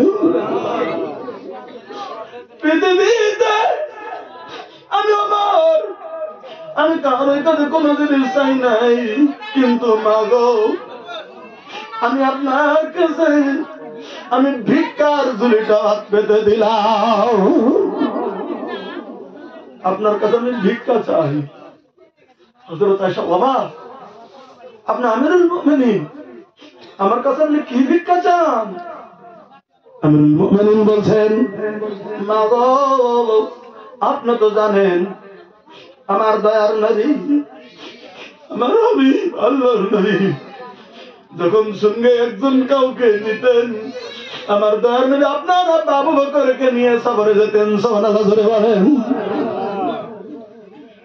কিন্তু আমার দয়ার নবী কোনদিন যদি 2 জন সঙ্গে নিতেন না, একজন নিতেন আবু বকর, 2 জন 2 নম্বরে থাকতাম আমি হযরত ওমর। আমি সব সময় আপনার আব্বা আর বিশ্ব নবীর সঙ্গে সফরে যেতাম, যে কোনো জায়গায় যেতাম তার সঙ্গে সফর করতাম। কত জায়গায় সঙ্গে গেছি গো মা, আমার দেহটা কান্দে, আমি একটু নবীর সঙ্গে থাকবো মা গো। এই যে প্রথম জায়গাটা আল্লাহ রাব্বুল আলামিনের নবীর, 2 নম্বর কবরটা আবু বকরের, 3 নম্বর জায়গাটা হলো আপনার। মা গো আমি আপনার কাছে ভিক্ষা চাই, আপনার এই কবরের জায়গাটুকু কি আমার জন্য দেবেন গো মা, আমি ভিক্ষা চাই। কি ভিক্ষা চাইছে চিন্তা করেন, কথা কি ভিক্ষা চাইছে? আমি নবীর কাছে থাকতে যাই। আরে হযরত আয়েশা সিদ্দিকা কিছুই বললেন না, আমার আব্বা আমার স্বামীর কাছে আমি থাকবো, ওনার মনে মনে দান্দা খলিফাতুল মুসলিমিন ভিক্ষাটা কিছুই বলেন ওই দিন। অনেক সময় পরে হযরত ওমর ঘুরে চলে গেছে। আবার অনেকদিন পর হয়ে যায়, আবার হযরত ওমর চোখের পানি জর্জর করে ছেড়ে হযরত আয়েশা সিদ্দিকার রুমের ভিতরে ভিক্ষা চাইছে। মা গো আমি আপনার কাছে জমিনের ভিতরে আপনার এই জায়গাটুকু ভিক্ষা চাই, আমি আমার সারা জিন্দেগিটা আমি আমার নবীর কাছে শুয়ে থাকতে, জমিনের ভিতরে থাকতে চাই। হযরত আয়েশা দেখলেন না, খলিফাতুল মুসলিমিন সারা মুসলিম জাহানের খলিফা, একদিন ফেরত করে দিয়েছি, আরেকদিন চলে এসছে। তখন সবাইকে সাক্ষী করে বললেন, যান আমার জায়গাটুকু আমি আপনার জন্য ভিক্ষা দিয়ে দিলাম, সুবহানাল্লাহ জোরে বলেন, আমি দান করে দিয়ে দিলাম। আয়েশা সিদ্দিকার কবরটা জান্নাতুল বাকিতে, আর 3টা কবর এক জায়গায়। আল্লাহ রাসূল সাল্লাল্লাহু আলাইহি ওয়াসাল্লামের সিনা বরাবর হযরত আবু বকরের মাথা, পাটা পিছনের দিকে, তারপরে আবু বকরের সিনা বরাবর হযরত ওমরের মাথা, পাটা পিছন দিকে। এরকম করে 3টা রওজা একই জায়গাতে। আপনি এদিক থেকে চলে যাবেন, উত্তর থেকে দক্ষিণ দিকে চলে যাবেন, মদিনার মসজিদে চলে যাবেন সাইড দিয়ে। এখানে প্রথম লেখা আছে রাউজাত মুহাম্মদ রাসূলুল্লাহ সাল্লাল্লাহু আলাইহি ওয়াসাল্লাম, ওখানে বলতে হয় আসসালাতু ওয়াসসালামু আলা রাসূলিল্লাহ। বুকটা ফেটে যাচ্ছে যে নবীর রাউজাত একবার জীবনে সালাম দেওয়ার মতো ভাগ্য আপনাদের হোক। আমি যেমন গেছিলাম ওরকম আপনাদের হোক। টাকা পয়সা এদিক ওদিক খরচ না করে জীবনে জীবনে মাসে মাসে 200-500 টাকা জমা করতে শুরু করে দেন। 1 লাখ হয়ে গেলেই জীবনের তার একটা নবীর রাউজায় সালামটা দিয়ে দেন, শান্তিটা সে জায়গায় পেয়ে যাবেন। যখন আল্লাহর ঘরটা যখন দেখবেন, আল্লাহর ঘর থেকে যখন ফিরে আসতে চলবে, কাবাটা যখন দেখবেন বিদায় দিন, কাবা যখন বিদায় নেবেন, চোখের পানি ঝরঝর করে জমিনের ভিতরে ঝরে পড়ে যাবে। আল্লাহর বাড়িতে আপনি চলে গেছেন, আল্লাহর কাছ থেকে বিদায় নেবেন। যারা হাজি আছেন তারা জানেন যে সেখান থেকে ফিরতে আপনার আমার কি অবস্থা হয়ে যায়। এজন্য আমি কথাটা বললাম, গান বাদ্য বাজনা রং সামচায় টাকাটা জয় শেষ না করে আমি যদি আমার জীবনে আমি যদি 50,000 লাখ টাকা যদি জোগাই, আমি যদি ওমরা করতে যাই, আমার ভালো হবে না খারাপ হবে? জোরে বলেন। জীবনের গুনাহ আল্লাহ মাফ করে দেবে এই আশা রেখে তাহলে আমরা যুবক যারা আছি আমরা ভালো হয়ে যাব, আমরা যুবতী মহিলারা যারা আছি আমরা ভালো হয়ে যাব, আমার মা বোন যারা আছি আমরা পর্দা প্রশিদা করব, আমরা স্বামীকে মানবো, আর আমরা পুরুষ যারা আছি আমাদের স্ত্রীকে আমরা স্ত্রীর মর্যাদা দেব। সে বান্দি দাসী নয়, যখন ইচ্ছা তখনই মারামারি কাটাকাটি করে স্ত্রীর মনে দুঃখ দেবেন না, যখন ইচ্ছা তখনই মারামারি কাটাকাটি করবেন না, স্ত্রীর সঙ্গে ভাষা খারাপ করবেন না। স্ত্রী আপনার স্ত্রী, সে আপনার দাসী নয় যে আপনি যা ইচ্ছা তাই ব্যবহার করবেন, তার মর্যাদা আছে। আল্লাহ নবী সাল্লাল্লাহু আলাইহি ওয়াসাল্লাম বলেছেন, ইন্নাল মারাতা খুলিকাত মিন জিলা, মহিলাদেরকে বাম পাজারে বাঁকা হাড্ডি দিয়ে বানানো হয়েছে। ওখানে মাহালে একটা বেকা থাকবে, তবে একটু পুরুষ ভাইয়ের একটু ধৈর্য সহ্য করে স্ত্রীকে জামিনের ভিতরে চলতে হবে। আল্লাহ তাআলা আমাদেরকে চলার তৌফিক দিন। একটু জোরে আল্লাহ আমিন বলেন। আল্লাহ তাআলা আমাদের সবাইকে দ্বীন ইসলামের উপরে চলার তৌফিক দিন, আল্লাহ আমিন বলেন। যে সমস্ত জালসা কমিটির যুবকরা মুরব্বীরা মেহনত করে আজকে জালসা দিয়েছিলেন, দিনের নসিহত হলো আমরা যেন নামাজ পড়ি, আমরা যেন সম্মুখে রাষ্ট্র চলে থাকি, পর্দা প্রশিদ্ধ যেন আমরা করি, শরীয়তের হুকুম হাকাম যেন মেনে চলি, সুদ বা এরকম হারাম থেকে আমরা যেন বেঁচে থাকি, আল্লাহ যেন থাকার তৌফিক দেয়। এখানে বলেই বাসার ত্রুটি মাপছে আপনাদের কাছ থেকে বিদায় নিচ্ছি। ওয়া মা আলাইনা ইল্লাল বালাগ। আসসালামু আলাইকুম ওয়া রাহমাতুল্লাহি ওয়া বারাকাতুহু।